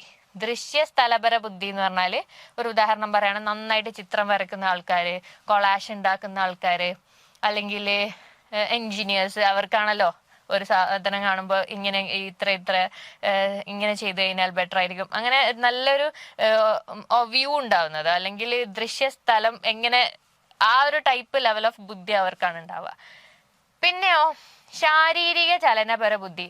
നമ്മുടെ ശരീരം ഉപയോഗിച്ച് ഏറ്റവും ഉയർന്ന തലത്തിലേക്ക് എത്താൻ പറ്റുന്ന ഒരു രീതി. മീൻസ് ഉദാഹരണത്തിന് പറയുകയാണെങ്കിൽ നാടകീകരണം, അഭിനയം, പിന്നെ നമുക്ക് എന്താ പറയാം, നിർമ്മാണങ്ങൾ, ഓരോ സാധനം ഉണ്ടാക്കുന്നത്, ഒറിഗാമി, അതൊക്കെ എന്താ പറയാ, അതൊക്കെ ഒരു ശാരീരിക ചലനപര ബുദ്ധിയിൽ ഉൾപ്പെടുന്ന സാധനമാണ്. പിന്നെ സംഗീതപരമായ ബുദ്ധി എന്ന് പറഞ്ഞാൽ എന്താ, എന്താ പറയാ, ഒരു കവിതക്ക് നല്ല താളം ഉണ്ടാക്കുക, ഈണം ഉണ്ടാക്കുക, അത് നന്നായിട്ട് പാടാൻ പറ്റുക, ഈണത്തിൽ പാടാൻ പറ്റുക, അതൊക്കെയാണ് നമുക്ക് എന്ത് പറയാൻ പറ്റുക, സംഗീതപരമായ ബുദ്ധി എന്ന് പറയാം. അപ്പോൾ തീർച്ചയായും ഭാഷാപരമായ ബുദ്ധി എന്ന് പറഞ്ഞാൽ എന്താ, നന്നായി ഭാഷ ഉപയോഗിക്കാനുള്ള കഴിവ്. ഇപ്പൊ ക്ലാസ് എടുക്കുക, അതൊരു നന്നായിട്ട് സംസാരിക്കാൻ പറ്റണം, അല്ലെങ്കിൽ ഭാഷ ബുദ്ധി നല്ലോണം ഉണ്ടാവണം. അതുപോലെ പിന്നെ ഇപ്പൊ ഒരു അഭിമുഖം നടത്തുകയാണ് നമ്മള്, അപ്പൊ നമ്മളിങ്ങനെ വാക്കുകൾ കൊണ്ട് നല്ലോണം സർക്കസ് കളിക്കണം, അല്ലെങ്കിൽ നമ്മൾ വാക്കുകൾ കൊണ്ടാണ് കൂടുതൽ അവിടെ പെർഫോം ചെയ്യേണ്ടത്. അപ്പൊ ഇവിടെ എന്താണ്, പ്രസംഗത്തിനാണ് കുട്ടിക്ക് കിട്ടിയിട്ടുള്ളത്. അപ്പോ കുട്ടിക്ക് നല്ല ഭാഷ ഉണ്ടായിരിക്കണം. ശാരീരികമായി ഒന്നല്ല കുട്ടി ചെയ്യേണ്ടത്, ഭാഷാപരമായാണ്. തീർച്ചയായും അതിൽ ആക്ഷൻസ് ഉണ്ടാവും, പക്ഷെ നമ്മൾ കുട്ടിയുടെ ഭാഷ ഉപയോഗിച്ചിട്ടാണ് കുട്ടി അത് കൂടുതലായി ചെയ്യേണ്ടത്. അപ്പൊ നമുക്ക് എന്ത് പറയാം, ഭാഷാപരമായ ബുദ്ധിയാണ് ഒരു കുട്ടിക്ക് പ്രസംഗ മത്സരത്തിൽ കിട്ടാൻ കാരണം, ആ കുട്ടിക്ക് നല്ല ഭാഷാപരമായ ബുദ്ധി ഉള്ളത് കൊണ്ടാണെന്ന് പറയാം. ഓക്കെ, ഇനി അടുത്തത്, താഴെ പറയുന്നവയിൽ കുട്ടികളുടെ വിജയത്തെ തടസ്സപ്പെടുത്തുന്ന ഘടകം. വിജയത്തെ തടസ്സപ്പെടുത്തുന്ന ഘടകമാണ് വേണ്ടത്. ഏതൊക്കെയാ? ടീച്ചർ കുട്ടിയെ ഓരോ സമയവും പ്രോത്സാഹിപ്പിക്കുക, അത് തടസ്സപ്പെടുത്തുവോ? നന്നായിട്ട് ടീച്ചർ പ്രോത്സാഹിപ്പിക്കുമ്പോൾ അത് കുട്ടിയെ പഠനത്തെ തടസ്സപ്പെടുത്തുവോ? അല്ലെങ്കിൽ എന്ത് കാര്യത്തിലാണ് അതൊരു തടസ്സമാണോ നമ്മൾ കുട്ടിയെ പ്രോത്സാഹിപ്പിക്കുന്നത്? അല്ല. പിന്നെ ടീച്ചർ കുട്ടികളോട് ഫലപ്രദമായ രീതിയിൽ ആശയവിനിമയം നടത്താതിരിക്കുക. എന്താ പറയാ, ഫലപ്രദമായ രീതിയിൽ കുട്ടികളോട് നമ്മൾ നല്ലൊരു കമ്മ്യൂണിക്കേഷൻ ഇല്ലാണ്ടിരിക്കുക, അവരുമായിട്ട് അവരുടെ കാര്യങ്ങളൊന്നും അറിയാതിരിക്കുക, അല്ലെങ്കിൽ അവരോട് കൃത്യമായ രീതിയിൽ ആശയവിനിമയം നടത്താതിരിക്കുക, അത് തടസ്സപ്പെടുത്തുന്നുണ്ടോ? തടസ്സപ്പെടുത്താൻ സാധ്യതയുണ്ട് അല്ലെ. നമ്മൾ കുട്ടികളായിട്ട് എപ്പോഴും നല്ലൊരു കമ്മ്യൂണിക്കേഷൻ ഉണ്ടാവണം, അവരോട് നമ്മളെ അവരുടെ ആശയങ്ങൾ നമ്മളോട് പങ്കുവെക്കാനും അതിൽ കൂടുതൽ പ്രോത്സാഹനം നൽകാനും അഭിപ്രേരണ നൽകാനൊക്കെ ടീച്ചേഴ്സ് ശ്രദ്ധിക്കണം. ഓക്കെ, മൂന്നാമത്തത്, ടീച്ചർ കുട്ടികളെ ലക്ഷ്യം നേടിയെടുക്കാൻ പ്രേരിപ്പിക്കുക. ടീച്ചർ കുട്ടികളെ ലക്ഷ്യം നേടിയെടുക്കാൻ പ്രേരിപ്പിക്കുക ചെയ്യേണ്ട കാര്യമാണ് അല്ലെ. ലക്ഷ്യം നേടിയെടുക്കാൻ പ്രേരിപ്പിക്കേണ്ട കാര്യം മീൻസ് നമ്മളിപ്പോ പറഞ്ഞു, അഭിപ്രേരണ, നമ്മൾ മോട്ടിവേഷൻ കൊടുക്കണം എന്നൊക്കെ നമ്മൾ പറഞ്ഞു. ടീച്ചർ കുട്ടികളുടെ സംശയങ്ങൾ ദൂരീകരിക്കുക. സംശയങ്ങൾ ഏതൊരു ടീച്ചറുടെയും കടമയാണ്. നമ്മളിപ്പോ പഠിപ്പിച്ച ഒരു കാര്യത്തിൽ എന്തെങ്കിലും സംശയം ഉണ്ടെങ്കിൽ, അല്ലെങ്കിൽ അതല്ലാത്തതായിക്കോട്ടെ, നമ്മൾ കുട്ടികളുടെ സംശയങ്ങൾ എപ്പോഴും ക്ലിയർ ചെയ്ത് കൊടുക്കണം. അപ്പൊ നമുക്കിപ്പോ മനസ്സിലാവും, ഇപ്പോ ഇത് ഓക്കെയാണ്. അപ്പൊ ചെയ്യാൻ പാടില്ലാത്തത് മീൻസ് തടസ്സപ്പെടുത്തുന്നത്, കുട്ടികളുടെ വിജയത്തെ തടസ്സപ്പെടുത്തുന്നത് എവിടെയാണ്? നല്ലൊരു ആശയവിനിമയം ഏതൊരു ടീച്ചർക്കും ഉണ്ടാവേണ്ട ഒരു ക്വാളിറ്റിയാണ്. അതില്ലെങ്കിൽ ബാക്കിയുള്ള പോയിന്റ്സ് ഒന്നും നടക്കൂല. കുട്ടിയെ വിജയത്തിൽ എത്തിക്കാനുള്ള ഒരു ഘടകത്തിലേക്ക് നമുക്ക് എത്തിക്കാൻ പറ്റത്തില്ല. ഓക്കെ, അടുത്ത ചോദ്യം ഒന്ന് നമ്മൾ നന്നായിട്ട് വായിക്കാതെ. നീളമുള്ള ഒരു പാത്രത്തിലും പരന്ന ഒരു പാത്രത്തിലും ഒരേ അളവ് ഐസ്ക്രീം നിറച്ചതിന് ശേഷം 5 വയസ്സുള്ള ഒരു കുട്ടിയുടെ മുൻപിൽ വെച്ചാൽ അവൻ നീളമുള്ള പാത്രത്തിലെ ഐസ്ക്രീം തിരഞ്ഞെടുക്കുന്നു. പിയാഷെയുടെ അഭിപ്രായത്തിൽ ഈ പ്രത്യേകതയെ വിളിക്കുന്നത്. അപ്പൊ നമുക്കറിയാം, ആദ്യം ഒരു പരന്ന പാത്രത്തിലാണ്, പരന്നൊരു ബൗളില് നല്ലോണം ഐസ്ക്രീം ഫിൽ ചെയ്തു. ഒരു നീളമുള്ള ഒരു ഗ്ലാസ്, ഇപ്പൊ നമുക്കൊരു ജ്യൂസ് ഗ്ലാസ് എടുക്കാം, ഒരു വലിയൊരു ജ്യൂസ് ഗ്ലാസ്സിൽ നമ്മൾ ഐസ്ക്രീം ഫിൽ ചെയ്തു. പക്ഷെ രണ്ടിലും ഒരേ അളവാണ് വെച്ചിട്ടുള്ളത്. നമ്മളിപ്പോ വലുതായാലും ചിലപ്പോൾ നീളമുള്ളതായിരിക്കും എടുക്കുക, കാരണം നമ്മൾ ആ ഒരു കാഴ്ചയിൽ നമുക്ക് കൂടുതലായിട്ട് ഫീൽ ചെയ്യുക അതിലായിരിക്കും കൂടുതൽ ഉണ്ടാവുക എന്നുള്ളതാ. പക്ഷെ ഈ ഒരു തിരഞ്ഞെടുക്കാൻ വേണ്ടി കുട്ടികൾ ഏതായിരിക്കും തിരഞ്ഞെടുക്കാന്നാ ചോദിക്കുന്നത്. എത്ര വയസ്സുള്ള? ഒരു 5 വയസ്സുള്ള കുട്ടിയാണ് തിരഞ്ഞെടുക്കേണ്ടത്. പിയാഷെയുടെ അഭിപ്രായത്തിൽ ഈ പ്രത്യേകതയെ വിളിക്കുന്നത്, ആ ഒരു എന്താ പറയാ, സെലക്ട് ചെയ്യാനുള്ള കപ്പാസിറ്റിയെ പിയാഷെ എന്താ പറയുന്നത് എന്നുള്ളത് നമുക്ക് നോക്കാം. ഓക്കെ, ഇത് നമ്മള് പിയാഷെയുടെ ആ ഒരു ഘട്ടത്തിലുള്ള ഓരോ ഘട്ടത്തിലും കുട്ടിയിലുണ്ടാകുന്ന ഓരോ എന്താ പറയാ സ്കിൽസ് ആണ്. അത് ഏതൊക്കെയാണെന്ന് നമുക്ക് നോക്കാം. ഇപ്പൊ അനീമിസം എന്ന് പറഞ്ഞാൽ എന്താ? ജീവനില്ലാത്ത വസ്തുക്കൾക്കും ജീവൻ ഉള്ളതായി കണക്കാക്കുന്ന ഒരു സ്വഭാവമാണ്. നമ്മൾ കുട്ടികളിൽ കൂടുതൽ, നമുക്കിപ്പോ വലിയ ആളുകൾക്ക് പറ്റത്തില്ല, എന്നാൽ ചെറിയ കുട്ടികളുടെ കേസിലോ അവരിപ്പോ എന്താ പറയാ, ചിലപ്പോ ഒരു നീളമുള്ള ഒരു സോക്സ് പോലത്തെ സാധനമോ അല്ലെങ്കിൽ ഒരു നല്ല സ്പോഞ്ച് പോലത്തെ ഒരു സാധനം എടുത്ത് ജീവനുള്ള കുട്ടിയെ നോക്കുന്നതിലും ബെറ്റർ ആയിട്ട് ചിലപ്പോൾ നോക്കും. അതിനെ കുളിപ്പിച്ചു കൊടുക്കും, പൊട്ടുപൊടിക്കും, അല്ലെങ്കിൽ അതിനെ ഉറക്കും. അത് ഉറങ്ങുമ്പോൾ ചിലപ്പോൾ നമ്മൾ റൂമിൽ പോയാൽ പറയും കുട്ടി ഉറങ്ങാണ് എന്നുള്ള, അത്രക്ക് പോലും അവർ അതിന് ജീവനുള്ളതായിട്ട് അവര് സങ്കല്പിക്കുന്നുണ്ട്. ആ ഒരു പ്രതിഭാസത്തെയാണ് നമുക്ക് എന്താ പറയാ, അനിമിസം എന്ന് പറയാം, അല്ലെങ്കിൽ ആ ഒരു കുട്ടികളുടെ രീതിയാണ് നമ്മൾ അനീമിസം എന്ന് പറയാം. ഇനിയോ അടുത്ത നോക്കാം, സ്വയം കേന്ദ്രീകൃത മനോഭാവം, ഈഗോ സെൻട്രിസം എന്ന് പറഞ്ഞാൽ എന്താണ്? എല്ലാം നമുക്ക് എന്താ പറയാന്, നമ്മൾ സ്വന്തം കാര്യം മാത്രം, നമ്മൾ സെൽഫ് കാര്യങ്ങൾ മാത്രം ചിന്തിക്കുക, അല്ലെങ്കിൽ നമ്മുടെ പ്രയാസം അല്ലെങ്കിൽ നമ്മുടെ ബുദ്ധിമുട്ടുകൾ അതൊക്കെ നമ്മൾ കണക്കാക്കുന്നതാണ് എന്ത്, ഈഗോ സെൻട്രിസം എന്ന് പറയാ. കുട്ടികൾ പൊതുവേ എന്താ പറയാ, കൂടുതൽ അഹംകേന്ദ്രീകൃത ചിന്തയായിരിക്കും കുട്ടികൾക്ക് ഉണ്ടാവുക. അവരുടെ പ്രയാസങ്ങൾ, അവരുടെ വേദന, മറ്റുള്ളവരെ അങ്ങോട്ട് ആക്സെപ്റ്റ് ചെയ്യാനുള്ള ആ ഒരു മെച്യൂറേഷൻ അവർക്ക് എത്തിയിട്ടുണ്ടാവത്തില്ല. ഇനി അടുത്തത് സെൻട്രേഷൻ എന്ന് പറയാം, കൺസർവേഷൻ എന്നും പറയാം നമുക്ക്. അതാണ് എന്ത്, ഈ പറഞ്ഞതുപോലെ ഒരു സാധനത്തിനെ അതിന്റെ രൂപാന്തരണം അല്ലെങ്കിൽ അതിനെ രൂപമാറ്റം ചെയ്താലും അതിന് ആ ഒരു പഴയ അളവുണ്ടെന്ന് മനസ്സിലാക്കാനുള്ള ഒരു കഴിവിനാണ് നമ്മൾ കൺസർവേഷൻ എന്ന് പറയാം, അല്ലെങ്കിൽ സെൻട്രേഷൻ എന്ന് പറയാം. ഇനി ലാസ്റ്റ് തിരിച്ചു ചിന്തിക്കുക, പ്രത്യാവർത്തനം അല്ലെങ്കിൽ ഉഭയദശീയ ചിന്ത, അങ്ങനെയൊക്കെ പറയും. തിരിച്ചു ചിന്തിക്കുക, ഒരു കാര്യം 2 രീതിയിലും ചിന്തിക്കാനുള്ള അല്ലെങ്കിൽ തലതിരിച്ചും ചിന്തിക്കാനുള്ള ഒരു ബുദ്ധിയാണ് അത്, തിരിച്ചു ചിന്തിക്കുക. അപ്പോൾ ഇതിൽ നിന്ന് നമുക്ക് ഉറപ്പായിട്ടും ഇത് 4 എന്താന്ന് അറിയുന്ന ഒരാൾക്ക് ആ ഒരു ഘട്ടത്തെ അല്ലെങ്കിൽ ആ ഒരു പ്രത്യേകതയെ പിയാഷെ വിളിക്കുന്നത് ഏത് പേരിലാണെന്നുള്ളത് നമുക്ക് മനസ്സിലാവും. അത് ഏതാണ്? സെൻട്രേഷൻ ആണ്. ഓക്കെ, ഇനി നമുക്ക് നോക്കാം, ചില പ്രശ്നങ്ങളുള്ള ഒരു കുട്ടിയെ കുറിച്ച് ആഴത്തിലുള്ള പഠനം നടത്താൻ ഒരു ടീച്ചർ തീരുമാനിച്ചു. ചില പ്രശ്നങ്ങളുള്ള ഒരു കുട്ടിയാണ്, അതിവിടെ പ്രത്യേകം എടുത്തു പറയുന്നുണ്ട്, ഒരു കുട്ടി. ഓക്കെ, ഒരു ടീച്ചർ തീരുമാനിച്ചു. നിങ്ങളുടെ അഭിപ്രായത്തിൽ ഏതു രീതിയിലാണ് ഇതിനായി ടീച്ചർക്ക് സഹായകരമാകുന്നത്? പരീക്ഷണ രീതി. ആദ്യത്തേതാണ് പരീക്ഷണ രീതി, രണ്ടാമത്തത് അഭിമുഖം, മൂന്നാമത്തത് കേസ് സ്റ്റഡി, നാലാമത്തത് നിരീക്ഷണ രീതി. പരീക്ഷണ രീതി എന്ന് പറഞ്ഞാൽ ഒരു കാര്യം നമ്മൾ പരീക്ഷിച്ച് അതിന്റെ റിസൾട്ട് കണ്ടെത്തുക. രണ്ടാമത്തത് എന്ന് പറഞ്ഞാല് അല്ലെങ്കിൽ പരീക്ഷണ രീതി എന്ന് പറഞ്ഞാൽ നമുക്ക് ഒരു കാര്യം നമുക്ക് എന്താ പറയാ, അത് കറക്റ്റ് ആവുമോ അല്ലെങ്കിൽ അതിന്റെ റിസൾട്ട് എന്താവോ നോക്കാം. നമ്മൾ പരീക്ഷണ രീതി, നമ്മൾ സ്കൂളുകളിലൊക്കെ കുട്ടികൾക്ക് പല രീതിയിലുള്ള പരീക്ഷണങ്ങളും കാണിച്ചു കൊടുക്കുന്നതാണ്, പരീക്ഷണ രീതിയാണത്. പിന്നെ അഭിമുഖം എന്ന് പറഞ്ഞാല് നമ്മൾ ചോദ്യം ചോദിച്ച് അവരുടെ കാര്യങ്ങൾ അറിയുക, അവരുടെ എന്താ പറയാ, ആദ്യം കുറച്ച് ക്വസ്റ്റ്യനെയർ നമ്മൾ ഉണ്ടാക്കും, എന്നിട്ട് അവരോട് ചോദ്യം ചോദിച്ച് അങ്ങനെ 2 പേര് തമ്മിൽ നടക്കുന്ന ഒരു കോൺവെർസേഷൻ ആണ് നമുക്ക് അഭിമുഖം എന്ന് പറയാൻ പറ്റുക.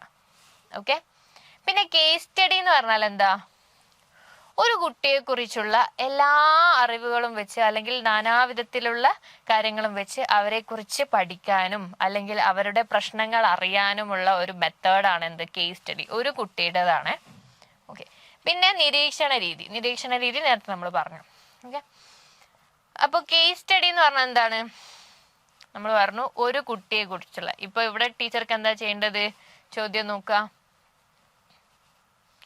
ഒരു കുട്ടിയെ കുറിച്ച് ആഴത്തിലുള്ള പഠനം നടത്താൻ ഒരു ടീച്ചർ തീരുമാനിച്ചു. ഒരു കുട്ടിയെ കുറിച്ചുള്ള പഠനമാണ് എന്ത്, കേസ് സ്റ്റഡി എന്ന് പറയുന്നത്. ദെൻ ടീച്ചർ 3 ആൺകുട്ടികളെ ക്ലാസ് പ്രതിനിധികളായി തിരഞ്ഞെടുക്കുകയും പെൺകുട്ടികൾക്ക് അവസരം നൽകാതിരിക്കുകയും ചെയ്യുന്നു. ഇത് സൂചിപ്പിക്കുന്നത്, ഇവിടെ ടീച്ചർ 3 ആൺകുട്ടികളാണ്, ഒരു പെൺകുട്ടി പോലും ഇല്ല. 3 ആൺകുട്ടികളെയാണ് ടീച്ചർ പ്രതിനിധികളായി തിരഞ്ഞെടുത്തത്. എന്നാൽ പെൺകുട്ടികൾക്ക് ഒരു അവസരവും കൊടുത്തുമില്ല. ഇവിടെ എന്താ സൂചിപ്പിക്കുന്നതെന്നാണ് നമുക്ക് നോക്കേണ്ടത്. ഓക്കെ.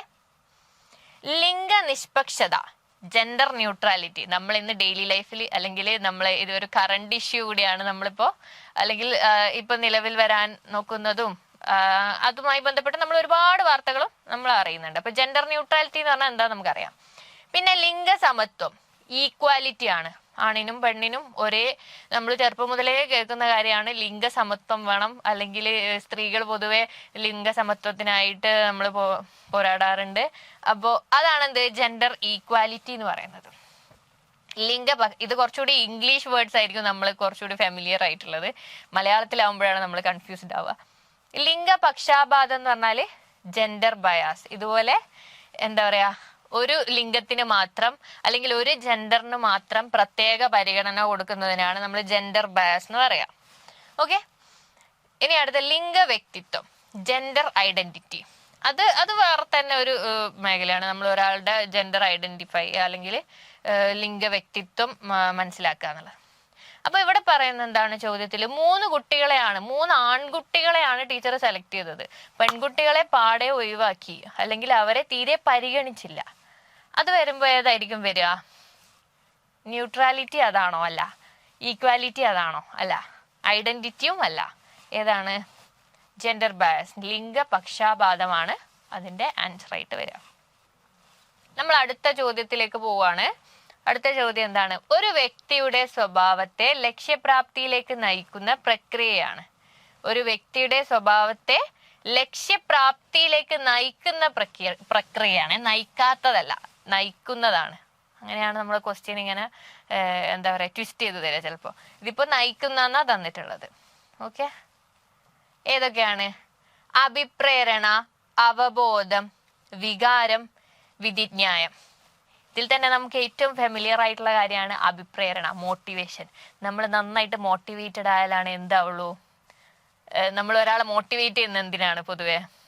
അതൊരു ഡയറക്റ്റ് ക്വസ്റ്റ്യൻ പോലെ എനിക്ക് ഫീൽ ചെയ്യുന്നത്. കാരണം നമ്മൾ മോട്ടിവേറ്റ് ചെയ്യുന്ന എന്തിനാ? ഒരാൾക്ക് ലക്ഷ്യത്തിലേക്ക് എത്താൻ. ഇപ്പൊ നിനക്ക് നന്നായിട്ട് ജയിക്കാൻ സാധിക്കും, അല്ലെങ്കിൽ ഒരു ഓട്ട മത്സരമാണെന്ന് വിചാരിക്കുക, നിനക്ക് നന്നായിട്ട് ഓടാൻ സാധിക്കും.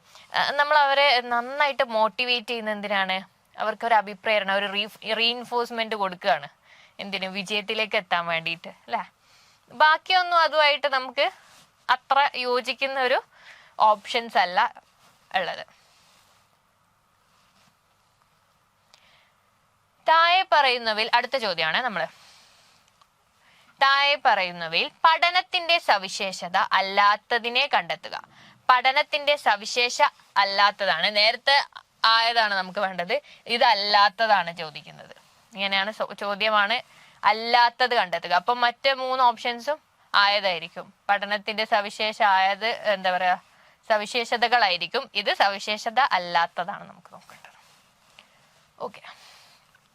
ഒന്നാമത്തത്, പഠനത്തിൽ വർത്തന വ്യതിയാനങ്ങൾ ഉൾപ്പെടുന്നു. പഠനത്തിൽ വർത്തന വ്യതിയാനങ്ങൾ ഉൾപ്പെടുന്നു എന്നാണ് പറയുന്നത്. രണ്ടാമത്തത്, പഠനത്തിൽ വർത്തന വ്യതിയാനങ്ങൾ നടക്കുന്നത് പരിശീലനത്തിലൂടെയോ അനുഭവത്തിലൂടെയോ ആണ് അല്ലെ? നമ്മൾ വർത്തന വ്യതിയാനങ്ങൾ എന്ന് പറയുമ്പോൾ നമ്മൾ പരിശീലനത്തിലൂടെയും അനുഭവത്തിലൂടെയാണ് നമ്മൾ പഠനം കുറച്ചുകൂടി എഫക്റ്റീവ് ആവുന്നത് നമുക്ക്. പിന്നെ മൂന്നാമത്തത്, പഠനത്തിൽ വർത്തന വ്യതിയാനങ്ങൾ നടക്കുന്നത് പരിപക്വനത്തിന്റെയും വികാസത്തിന്റെയും ഫലമായാണ്. അങ്ങനെയാണ് പറയുന്നത്. പരിപക്വനത്തിന്റെയും വികാസത്തിന്റെയും ഫലമായാണ് നമ്മൾ പഠനത്തിൽ വർത്തന വ്യതിയാനങ്ങൾ, നമ്മളിപ്പോൾ പറഞ്ഞില്ലേ ഒരു 3 വയസ്സായ കുട്ടി, അതുപോലെ പഠനത്തിൽ നമ്മൾ ഓരോ സ്റ്റേജിൽ, ഓരോ പക്വത എത്തുന്ന സ്റ്റേജിൽ നമുക്കത് വർത്തന വ്യതിയാനങ്ങൾ ഉണ്ടാകുന്നു. പിന്നെയോ പഠനത്തിൽ സംഭവിക്കുന്ന വർത്തന വ്യതിയാനങ്ങൾ താരതമ്യേന സ്ഥിരമാണ്. ഒരുപോലെ ആണോ നമുക്ക് വർത്തന വ്യതിയാനങ്ങൾ ഉണ്ടാവുക? മീൻസ് ഒരുപോലെ സ്ഥിരമായിട്ടാണോ ഉണ്ടാവുക? പെർമനന്റ് ആണെന്ന് നമുക്ക് പറയാൻ പറ്റില്ല. ഇറ്റ് ചേഞ്ചസ്, നോ, അത് മാറാം. ഓക്കെ, അപ്പൊ നമുക്ക് ഇവിടെ എന്ത് പറയാം? അതിന്റെ ആൻസർ പഠനത്തിൽ സംഭവിക്കുന്ന വർത്തന വ്യതിയാനങ്ങൾ താരതമ്യേന സ്ഥിരമാണെന്ന് നമുക്ക് പറയാൻ പറ്റും അല്ലേ? ഓക്കെ, ദെൻ നെക്സ്റ്റ് നമ്മളുള്ളത് അടുത്ത ചോദ്യമാണ്. ശാരീരിക ആരോഗ്യം മാനസിക ആരോഗ്യത്തെയും മാനസിക ആരോഗ്യം ശാരീരിക ആരോഗ്യത്തെയും പ്രബലപ്പെടുത്തുന്നു. ഏത് വികാസ തത്വമാണ് ഇവിടെ പ്രതിപാദിച്ചിരിക്കുന്നതെന്ന് തിരിച്ചറിയുക. ഇത് ശാരീരിക ആരോഗ്യം മാനസിക ആരോഗ്യത്തെയും മാനസിക ആരോഗ്യം ശാരീരിക ആരോഗ്യത്തെയാണ് പ്രബലപ്പെടുത്തുന്നത്. അപ്പോ ഇവിടെ ഒരു കണക്ഷൻ ഉണ്ട് അല്ലെ, രണ്ടും തമ്മിൽ കണക്റ്റഡ് ആണ്. ഓക്കെ, അപ്പോ ഓപ്ഷൻസിൽ നമുക്ക് നോക്കാം. വികാസം പ്രവചനീയമാണ്. ഇതൊക്കെ നമ്മുടെ വികാസ തത്വങ്ങളാണ്. ഇത് 4ഉം നമ്മുടെ വികാസ തത്വങ്ങളാണെന്ന് നമുക്ക് പറയാം അല്ലെ, നമ്മൾ പഠിച്ചതാണ്. വികാസം പ്രവചനീയമാണ്, ഓഫ് കോഴ്സ് പ്രവചനീയമാണ്. പിന്നെ വികാസം ബന്ധപ്പെട്ടിരിക്കുന്നു പരസ്പരം. വികാസം പരസ്പരം ബന്ധപ്പെട്ടിരിക്കുന്നു എന്നാണ് നമ്മൾ വികാസം പരസ്പരം ചോദ്യത്തിൽ ഇങ്ങനെയാണ് വന്നിട്ടുള്ളത്, അതുകൊണ്ടാണ് ഇവിടെ ഇങ്ങനെ കൊടുത്തത്. നമ്മൾ പഠിക്കുന്നത് വികാസം പരസ്പരം ബന്ധപ്പെട്ടിരിക്കുന്നു. പിന്നെ വികാസം ഗതി നിയമം പാലിക്കുന്നു, വികാസം അനസ്യൂതമാണ്. ഇവിടെ പറയുന്നത് എന്താ? 2 സാധനത്തെയാണ് കണക്ട് ചെയ്തിട്ടുള്ളത്, ശാരീരിക ആരോഗ്യവും മാനസിക ആരോഗ്യവും. നല്ല ശാരീരിക ആരോഗ്യമുള്ള ആൾക്ക് മാനസിക ആരോഗ്യവും കണക്റ്റഡ് ആണെന്നാണ് പറയുന്നത്. നല്ല ശാരീരിക ആരോഗ്യം ഉണ്ടെങ്കിലാണ് നമ്മുടെ മനസ്സിനും കുറച്ചുകൂടി എന്താ പറയാ നല്ല ആരോഗ്യം കിട്ടിയ, മാനസിക ആരോഗ്യത്തിന് കൂടി കണക്ട് ചെയ്തിട്ടാണ് ശാരീരിക ആരോഗ്യം ഉണ്ടാവുക എന്നാണ് പറയുന്നത്. അപ്പൊ അത്തരത്തില് എന്താണ് പോയിന്റ് എന്ന് നമുക്ക് കണക്ട് ചെയ്യുന്ന പോയിന്റ് എന്താണെന്ന് നോക്കാം. ഇപ്പൊ ഇവിടെ തന്നെ കൊടുത്തിട്ടുണ്ട് ബന്ധപ്പെട്ടിരിക്കുന്നു, പരസ്പരം ബന്ധപ്പെട്ടിരിക്കുന്നു. വികാസം പരസ്പരം ബന്ധപ്പെട്ടിരിക്കുന്നു എന്ന് നമ്മൾ പറയുന്നുണ്ട്. അപ്പോ ഇവിടെ തന്നെ നമുക്ക് ഫൈൻഡ് ചെയ്യാൻ പറ്റും ആൻസർ പരസ്പരം ബന്ധപ്പെട്ടിരിക്കുന്നുണ്ട് എന്ന് പറയാൻ പറ്റും. ഗതി നിയമം പാലിക്കുന്നത് നമുക്കറിയാം, തല മുതൽ പാദം വരെ സെഫാലോ കോഡൽ ഡിസ്റ്റൻസും പ്രോക്സിമൽ ഡിസ്റ്റൻസും, അത് രണ്ടുമാണ് അവിടെ ഉണ്ടാവുക. പിന്നെ വികാസം അനസ്യൂതമാണ്, മീൻസ് അതൊരു കണ്ടിന്യൂസ് പ്രോസസ് ആണ് എന്നാണ് പറയുന്നത്. അപ്പൊ ഇവിടെ നമുക്ക് ആൻസറിൽ വികാസം പരസ്പരം ബന്ധപ്പെട്ടിരിക്കുന്നു അല്ലെങ്കിൽ വികാസം ബന്ധപ്പെട്ടിരിക്കുന്നു പരസ്പരം എന്നുള്ളതാണ്. ശാരീരിക ആരോഗ്യവും മാനസിക ആരോഗ്യവും പരസ്പരം ബന്ധപ്പെട്ടിരിക്കുന്നു. ഓക്കെ, ഇനി അടുത്തത് താഴെ പറയുന്നവയിൽ ഏതായിരിക്കും ഒരു കുട്ടിയുടെ സ്കൂൾ പരീക്ഷയിലെ തോൽവിക്ക് ഏറ്റവും അനുയോജ്യമായ കാരണം എന്നാണ് പറയുന്നത്. എന്തിന് തോൽവിക്ക്, ഒരു കുട്ടി തോൽക്കാൻ എന്താണ് ഇവിടെ കാരണം എന്നാണ് ചോദിക്കുന്നത്. അതൊരു ഡയറക്റ്റ് ക്വസ്റ്റ്യൻ അല്ല. നമുക്ക് 4 ഓപ്ഷൻസിൽ നിന്ന് ഏറ്റവും എന്താ പറയുക ഒരു കുട്ടി തോൽക്കാൻ ഏറ്റവും കൂടുതൽ കാരണമായ സ്റ്റേറ്റ്മെന്റ് ആണ് നമുക്ക് സെലക്ട് ചെയ്യേണ്ടത്. 1, കുട്ടി താഴ്ന്ന സാമൂഹ്യ സാമ്പത്തിക ചുറ്റുപാടിൽ നിന്നും വരുന്നു. കുട്ടി താഴ്ന്ന സാമൂഹ്യ സാമ്പത്തിക ചുറ്റുപാടിൽ വരുന്നത് ഒരു തോൽവിക്ക് കാരണമാണോ? ചിലപ്പോൾ നന്നായിട്ട് പഠിക്കുന്ന കുട്ടിയായിരിക്കും, എന്താ പറയാ സാമ്പത്തിക സ്ഥിതിയൊക്കെ കുറച്ച് മോശമായിരിക്കും, പക്ഷെ എങ്കിൽ നന്നായിട്ട് പഠിക്കുന്ന കുട്ടികളും ഉണ്ട് അല്ലെ, അപ്പൊ നമുക്ക് പറയാൻ പറ്റത്തില്ല. പിന്നെ രണ്ടാമത്തേത്, കുട്ടിയുടെ വിജയങ്ങൾക്ക് ധനപരമായ പാരിതോഷികം നൽകുന്നില്ല. കുട്ടികൾക്ക് എപ്പോഴും അങ്ങനെ നമ്മൾ ധനപരമായ ഒരു പാരിതോഷികമാണോ നമ്മൾ കൊടുക്കുക? ജസ്റ്റ് ഒരു മോട്ടിവേഷനോ റീഇൻഫോഴ്സ്മെന്റും ഒരു സപ്പോർട്ടും നമ്മൾ കൊടുത്താൽ മതി. ഓക്കെ, മൂന്നാമത്തേത്, കുട്ടിയുടെ ആവശ്യങ്ങൾക്കും താല്പര്യങ്ങൾക്കും അനുസരിച്ചുള്ള അധ്യാപനം നൽകുന്നില്ല. കുട്ടിയുടെ ആവശ്യങ്ങൾക്കും താല്പര്യങ്ങൾക്കും അനുസരിച്ചുള്ള അധ്യാപനം നൽകുന്നില്ല. നമ്മൾ കുട്ടികൾക്ക്, നമ്മളിപ്പോ പറയും, നമ്മളിപ്പോ ഒരു മാനുവൽ തയ്യാറാക്കുമ്പോൾ കുട്ടികൾക്ക് ഇൻട്രസ്റ്റിംഗ് ആയിരിക്കണം, അല്ലെങ്കിൽ കുട്ടികൾക്ക് പഠിക്കാൻ ആഗ്രഹം തോന്നണം നമ്മൾ ക്ലാസ് കണ്ടിട്ട്. അല്ലാണ്ട് അവരുടെ ഒരു താല്പര്യവും കണക്കാക്കാതെ നമ്മുടെ ഇഷ്ടത്തിന് ലെക്ചറിങ് മെത്തേഡുകൾ ക്ലാസ് എടുക്കുക എന്ന് പറയുന്നത് ഒരു കുട്ടിയെ വിജയത്തിലേക്ക് എത്തിക്കോ? ഇല്ല, ഒരിക്കലും ഇല്ല. പിന്നെയോ, കുട്ടിക്ക് പരീക്ഷകൾ എഴുതാൻ മുഷിവ് തോന്നുന്നു. അതിനിപ്പോ എന്താ ചെയ്യുക? കുട്ടി ഇപ്പൊ പരീക്ഷ നന്നായിട്ട് എഴുതുക അല്ലെങ്കിൽ മടിയായിട്ടിരിക്കുകയാണെങ്കിൽ അത് ഓരോ കുട്ടീനെ ഇറ്റ് ഡിപ്പെൻസ് അല്ലേ.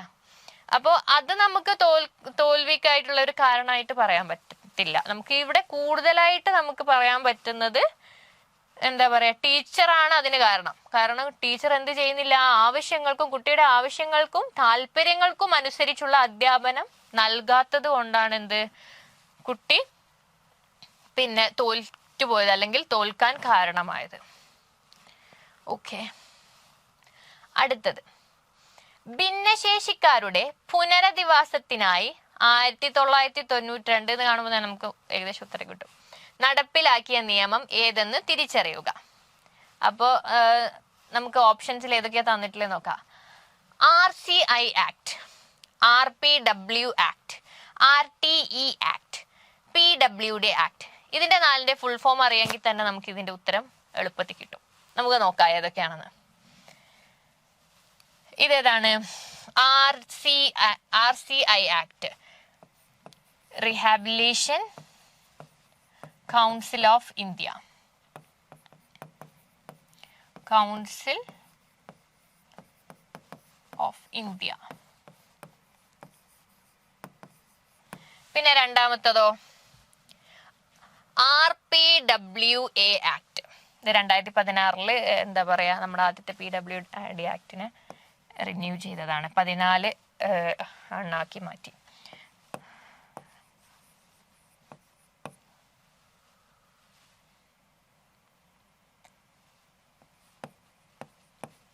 Right for person with a disability, persons with a disability.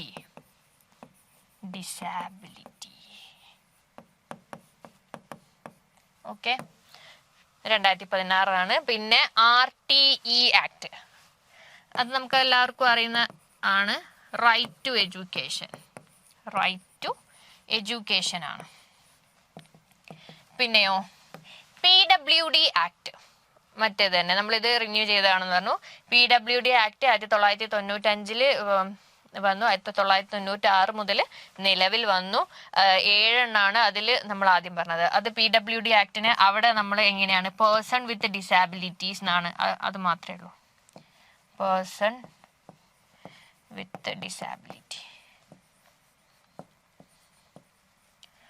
Okay, ഇതിൽ നിന്ന് തന്നെ നമുക്ക് ഏകദേശം ഉത്തരം കിട്ടിയിട്ടുണ്ടാവും. നമ്മുടെ ചോദ്യത്തിൽ എന്താണ്, ഭിന്നശേഷിക്കാരുടെ പുനരധിവാസത്തിനാണ് ചോദ്യം. നമുക്ക് നോക്കാം. ഭിന്നശേഷിക്കാരുടെ പുനരധിവാസത്തിനായി 1992 നടപ്പിലാക്കിയാണ്.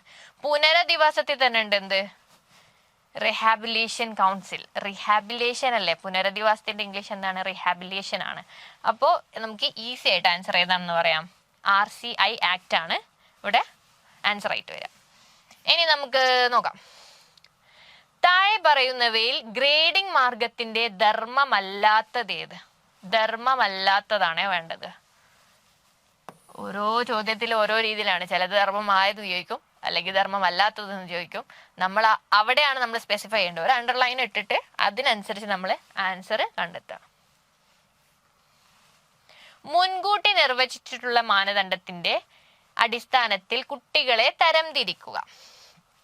എന്താ പറയാ, മുൻകൂട്ടി നമ്മളൊരു മാനദണ്ഡം ഉണ്ടാക്കി കുട്ടികളെ തരംതിരിക്കുക എന്നാണ് ആദ്യം പറയുന്നത്. രണ്ടാമത്തതോ, 2 കുട്ടികൾക്കിടയിലുള്ള പഠനത്തിന്റെ നിലവാരത്തെ താരതമ്യപ്പെടുത്തുന്നു അല്ലെങ്കിൽ താരതമ്യപ്പെടുത്തുക. 2 കുട്ടികൾക്കിടയിലുള്ള പഠനത്തിന്റെ നിലവാരത്തെ നമ്മൾ താരതമ്യപ്പെടുത്താം.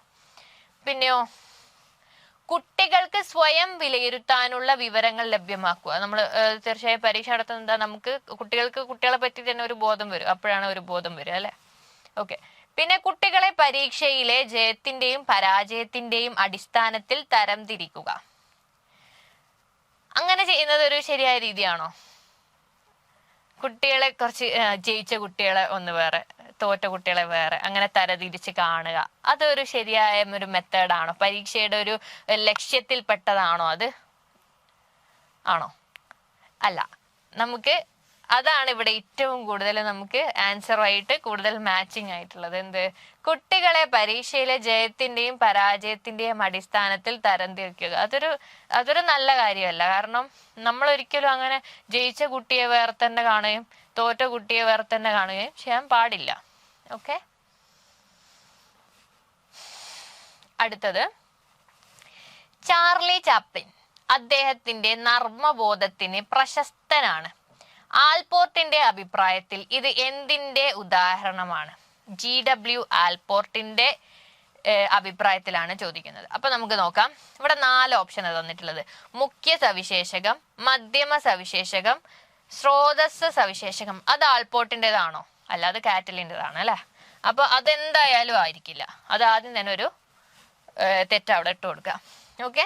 പിന്നെ ദ്വിതീയ സവിശേഷകം. ഈ ബാക്കി 3 ഇത് രണ്ടും ഇതുമാണ് എന്ത്, പിന്നെ GW ആൽപോർട്ടിൻ്റെത് വരുന്നത്. അതിൽ മുഖ്യ സവിശേഷകത്തിൽ എന്താ പറയുന്നത്? എല്ലായ്പ്പോഴും ഉണ്ടാവുന്ന ഒരു സ്വഭാവ രീതി, അല്ലെങ്കിൽ എല്ലായ്പ്പോഴും കാണുന്നൊരു ശൈലി. ഇപ്പൊ നമുക്ക് ഉദാഹരണത്തിന് പറയാം, ഇപ്പൊ ഗാന്ധിജിയിൽ ഏറ്റവും അഹിംസയാണ് അദ്ദേഹത്തിന്റെ എല്ലാ പ്രവൃത്തികളിലും നമുക്ക് കാണാൻ പറ്റുന്നത്. എന്താണ്? അഹിംസാ രീതിയാണ് അല്ലെ. ഓക്കെ. പിന്നെ മധ്യമ സവിശേഷകം എന്ന് പറഞ്ഞാൽ നമ്മൾ എന്താ പറയാ, മിക്കപ്പോഴും എന്താ പറയാ ഒരു അതിന്റെ തൊട്ടതായ മിക്കപ്പോഴും ഉള്ള പ്രവൃത്തികളിൽ നമുക്കത് കാണാൻ പറ്റും. പിന്നെ ദ്വിതീയ സവിശേഷകം എന്ന് പറഞ്ഞാൽ വല്ലപ്പോഴും നമുക്ക് ഉണ്ടാകുന്ന ഒരു സ്റ്റൈൽ അല്ലെങ്കിൽ സ്വഭാവം, അതാണ് പറയുന്നത്. അപ്പൊ ഇവിടെ ചാർലി ചപ്ലിന്റെ എന്ന് പറഞ്ഞാൽ, ചാർലി ചപ്ലിൻ എന്ന് പറയുമ്പോൾ തന്നെ നമുക്ക് എന്താ, നർമ്മമാണ് ഓർമ്മ വരിക.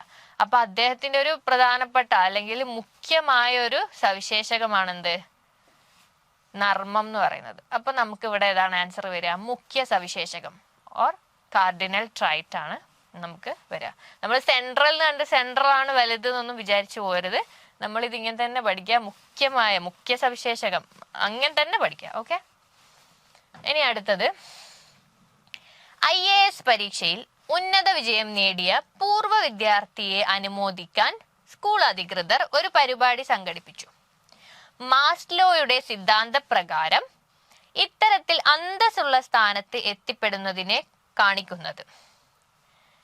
ഇവിടെ ഒരു ഹിന്റ് തന്നിട്ടുണ്ട്. അതെന്താണ്? അന്തസ്സാണ്. അന്തസ്സുള്ള സ്ഥാനത്ത് എത്തിപ്പെടുന്നതിനെ കണക്കാക്കുന്നത്. നമുക്കറിയാം മാസ്ലോയുടെ ആവശ്യങ്ങളുടെ ശ്രേണി പിരമിഡ് നമ്മൾ പഠിച്ചതാണ്. അതില് ഏതാണ് ഇതുമായി ബന്ധപ്പെട്ട് വരാൻ നമുക്ക് നോക്കാം. ഓപ്ഷൻസ് തന്നിട്ടുള്ളത് 4 പോയിന്റ്സ് ആണ്. ശാരീരിക ആവശ്യങ്ങൾ. ഇവിടെ എന്താണ്? IAS നേടിയ ആളെ നമ്മൾ അഭിനന്ദിക്കുകയാണ് അല്ലെ. അപ്പോ ശാരീരിക ആവശ്യമാണോ? അല്ല, അദ്ദേഹത്തിന്റെ ബേസിക് നീഡ്സ് ഒന്നും അല്ല, അത് ഒരിക്കലും അല്ല. ഓക്കെ. ദെൻ അടുത്തത് സുരക്ഷിതത്വ ആവശ്യങ്ങൾ. നമുക്ക് എന്താ പറയാന്, ബേസിക് നീഡ്സ് കഴിഞ്ഞാലാണ് നമ്മൾ സേഫ്റ്റി നീഡ്സ് നമുക്ക് വേണ്ടത്. സേഫ്റ്റി നീഡ്സ് ആണോ ഒരാൾ IAS ആയിട്ട് നമ്മൾ അദ്ദേഹത്തെ ആദരിക്കുക അല്ലെങ്കിൽ അദ്ദേഹത്തെ എന്താ പറയാ പ്രശംസിക്കുക എന്നൊക്കെ പറയുന്നത്? IAS ആവുക എന്ന് പറയുന്നത് തന്നെ എന്താണ്? ഒരു ശാരീരികമായ ആവശ്യവും സുരക്ഷിതത്വപരമായ ആവശ്യമാണെന്ന് നമുക്ക് പറയാൻ പറ്റൂല. ഇനി നമുക്ക് ഇത് രണ്ടും നമ്മൾ കട്ട് ചെയ്തു, ഒഴിവാക്കി, ഡിലീറ്റ് ചെയ്തു. ഇനി നമുക്ക് ഇത് രണ്ടുമാണ് നോക്കേണ്ടത്. ആത്മാഭിമാന ആവശ്യങ്ങൾ, ആത്മസാക്ഷാത്കാരം. ഒരു IAS ഒക്കെ ആയാൽ ചിലപ്പോൾ നമ്മൾ വിചാരിക്കും അത് മതി, അതോടുകൂടി അവസാനിച്ചു എല്ലാം, ഞാൻ സംതൃപ്തനായി, ഞാൻ എന്താ പറയാ അങ്ങേയറ്റത്തെ ലെവലിലെത്തി, ആത്മസാക്ഷാത്കാരത്തിലെത്തി എന്ന് നമ്മൾ വിചാരിക്കുമോ? ഇവിടെ ക്വസ്റ്റ്യനിൽ തന്നിട്ടുള്ളത് തന്നെ നോക്കിയേ. ഇവിടെ അന്തസ്സുള്ള സ്ഥാനത്താണ് എത്തിപ്പെട്ടത്. അന്തസ്സുള്ള സ്ഥാനത്ത് എത്തിപ്പെടുന്നതിനെ നമ്മൾ എന്താ പറയാ, നമ്മുടെ ആത്മാഭിമാനം വർദ്ധിക്കുക അല്ലെങ്കിൽ ആത്മാഭിമാനം ലെവലിലേക്ക് എത്തിക്കുന്നതിന് എന്താ പറയാ, നമ്മള് ആത്മാഭിമാന ആവശ്യം തന്നെ ഇവിടെ പറയുന്നുണ്ട്. അന്തസ്സും ആത്മാഭിമാനം എന്നുള്ള ഒരു പോയിന്റ് തന്നെ ഇവിടെ നമുക്ക് കൊടുത്തിട്ടുണ്ട്. അപ്പൊ ആത്മസാക്ഷാത്കാരം ഒരു IAS ആയതുകൊണ്ട് മാത്രം അല്ലെങ്കിൽ IAS നേടിയത് കൊണ്ട് മാത്രം നമ്മൾ ആത്മസാക്ഷാത്കാരത്തിലെത്തും. ഇനി എന്തൊക്കെയുണ്ട്? നമുക്ക് ജോലി കിട്ടണം, നല്ല ജോലി ആയിരിക്കണം, അത് ഒക്കെ അടുത്തടുത്ത ലെവലുകളിലുണ്ട്. പൂർണ്ണമായും എത്തിച്ചേരുന്ന ഒരു അല്ലെങ്കിൽ അൾട്ടിമേറ്റ് ഗോൾ അല്ലെങ്കിൽ പൂർണ്ണമായും സാറ്റിസ്ഫൈഡ് ആയി അല്ലെങ്കിൽ നീഡ്സ് ഒക്കെ കംപ്ലീറ്റ് ആയാലും മാത്രമേ നമുക്ക് ആത്മസാക്ഷാത്കാരം അല്ലെങ്കിൽ സെൽഫ് ആക്ച്വലൈസേഷൻ പറയാൻ പറ്റുള്ളൂ. അതർവൈസ് ഇറ്റ്സ് ദ ആൻസർ ആത്മാഭിമാന ആവശ്യങ്ങൾ എസ്റ്റീം നീഡ്സ് എന്ന് പറയാം. ഇനി നമുക്ക് നോക്കാം. ഇതൊരു ചെറിയ ചോദ്യം തന്നെ നമുക്ക് വായിക്കുമ്പോൾ തന്നെ ഉത്തരം കിട്ടും. ഒരു പ്രത്യേക എക്സ്പ്ലനേഷൻ്റെ ഒന്നും ആവശ്യമില്ലാത്തൊരു ഡയറക്റ്റ് ക്വസ്റ്റ്യൻ ആണ്. ചാക്രിക പാഠ്യപദ്ധതി നിർദ്ദേശിച്ചത് അല്ലെങ്കിൽ സർപ്പിൾ പഠന രീതി അത് ആരുടേതാണെന്നാണ് ചോദിക്കുന്നത്. സ്പൈറൽ കരിക്കുലം ആരുടേതാണെന്നാണ് ചോദിക്കുന്നത്. നമ്മൾ നേരത്തെ പറഞ്ഞതാണ് ഓരോരുത്തരും എന്തൊക്കെയാണ് ചെയ്തത്. അത് കോഹ്ലർ ഈ ഏരിയയിൽ വരുന്ന ആളേ അല്ല. പിന്നെ അപ്പൊ നമുക്ക് എന്ത് പറയാം, പിയാഷെ അല്ല. നമ്മൾ നേരത്തെ പറഞ്ഞതാണ് ചാക്രിക പാഠ്യപദ്ധതി ആരുടേതാണ്? ബ്രൂണറുടേത് ആണ്. ഇതൊരു ഡയറക്റ്റ് ചോദ്യമാണ്. ഓക്കെ, ബ്രൂണറുടേതാണ് ചാക്രിക പാഠ്യപദ്ധതി നിർദ്ദേശിച്ചത്. ഓക്കെ, അതുപോലെ ആശയദാന മാതൃക, അതൊക്കെ കൺസെപ്റ്റ് അറ്റൈൻമെന്റ് മോഡൽ, അതൊക്കെ ബ്രൂണറുടേതാണ്. ഓക്കെ, അപ്പോൾ ഓക്കെ, താങ്ക് യു. അപ്പോൾ 30 ചോദ്യങ്ങളാണ് നമ്മളിവിടെ ഡിസ്കസ് ചെയ്തത്. ഒരുവിധം എല്ലാ ചോദ്യങ്ങളും നമ്മൾ ചോദ്യം ഒന്ന് കണക്ട് ചെയ്ത് വായിച്ചു കഴിഞ്ഞാൽ നമുക്ക് ആൻസറിലേക്ക് എത്തിക്കാൻ പറ്റും. അതുപോലെ ഡയറക്റ്റ് ക്വസ്റ്റ്യൻസും ഉണ്ട്, ഒരു 4-5 ഡയറക്റ്റ് ക്വസ്റ്റ്യൻസും ഉണ്ട്. പിന്നെ ഒരു 3-4 ചോദ്യങ്ങൾ മാത്രമേ കുറച്ചൊന്ന് കൺഫ്യൂസിങ് ആക്കുന്നതുള്ളൂ. ബാക്കി മാക്സിമം നമ്മൾ ചോദ്യം എത്രത്തോളം ഉൾക്കൊണ്ട് ഉത്തരത്തിൽ മീൻസ് ഓപ്ഷൻസ് വായിക്കുന്നു, അപ്പോഴാണ് നമ്മൾ കറക്റ്റ് ഉത്തരത്തിലേക്ക് നമുക്ക് എത്താൻ പറ്റുക. അപ്പോൾ താങ്ക് യു സോ മച്ച്.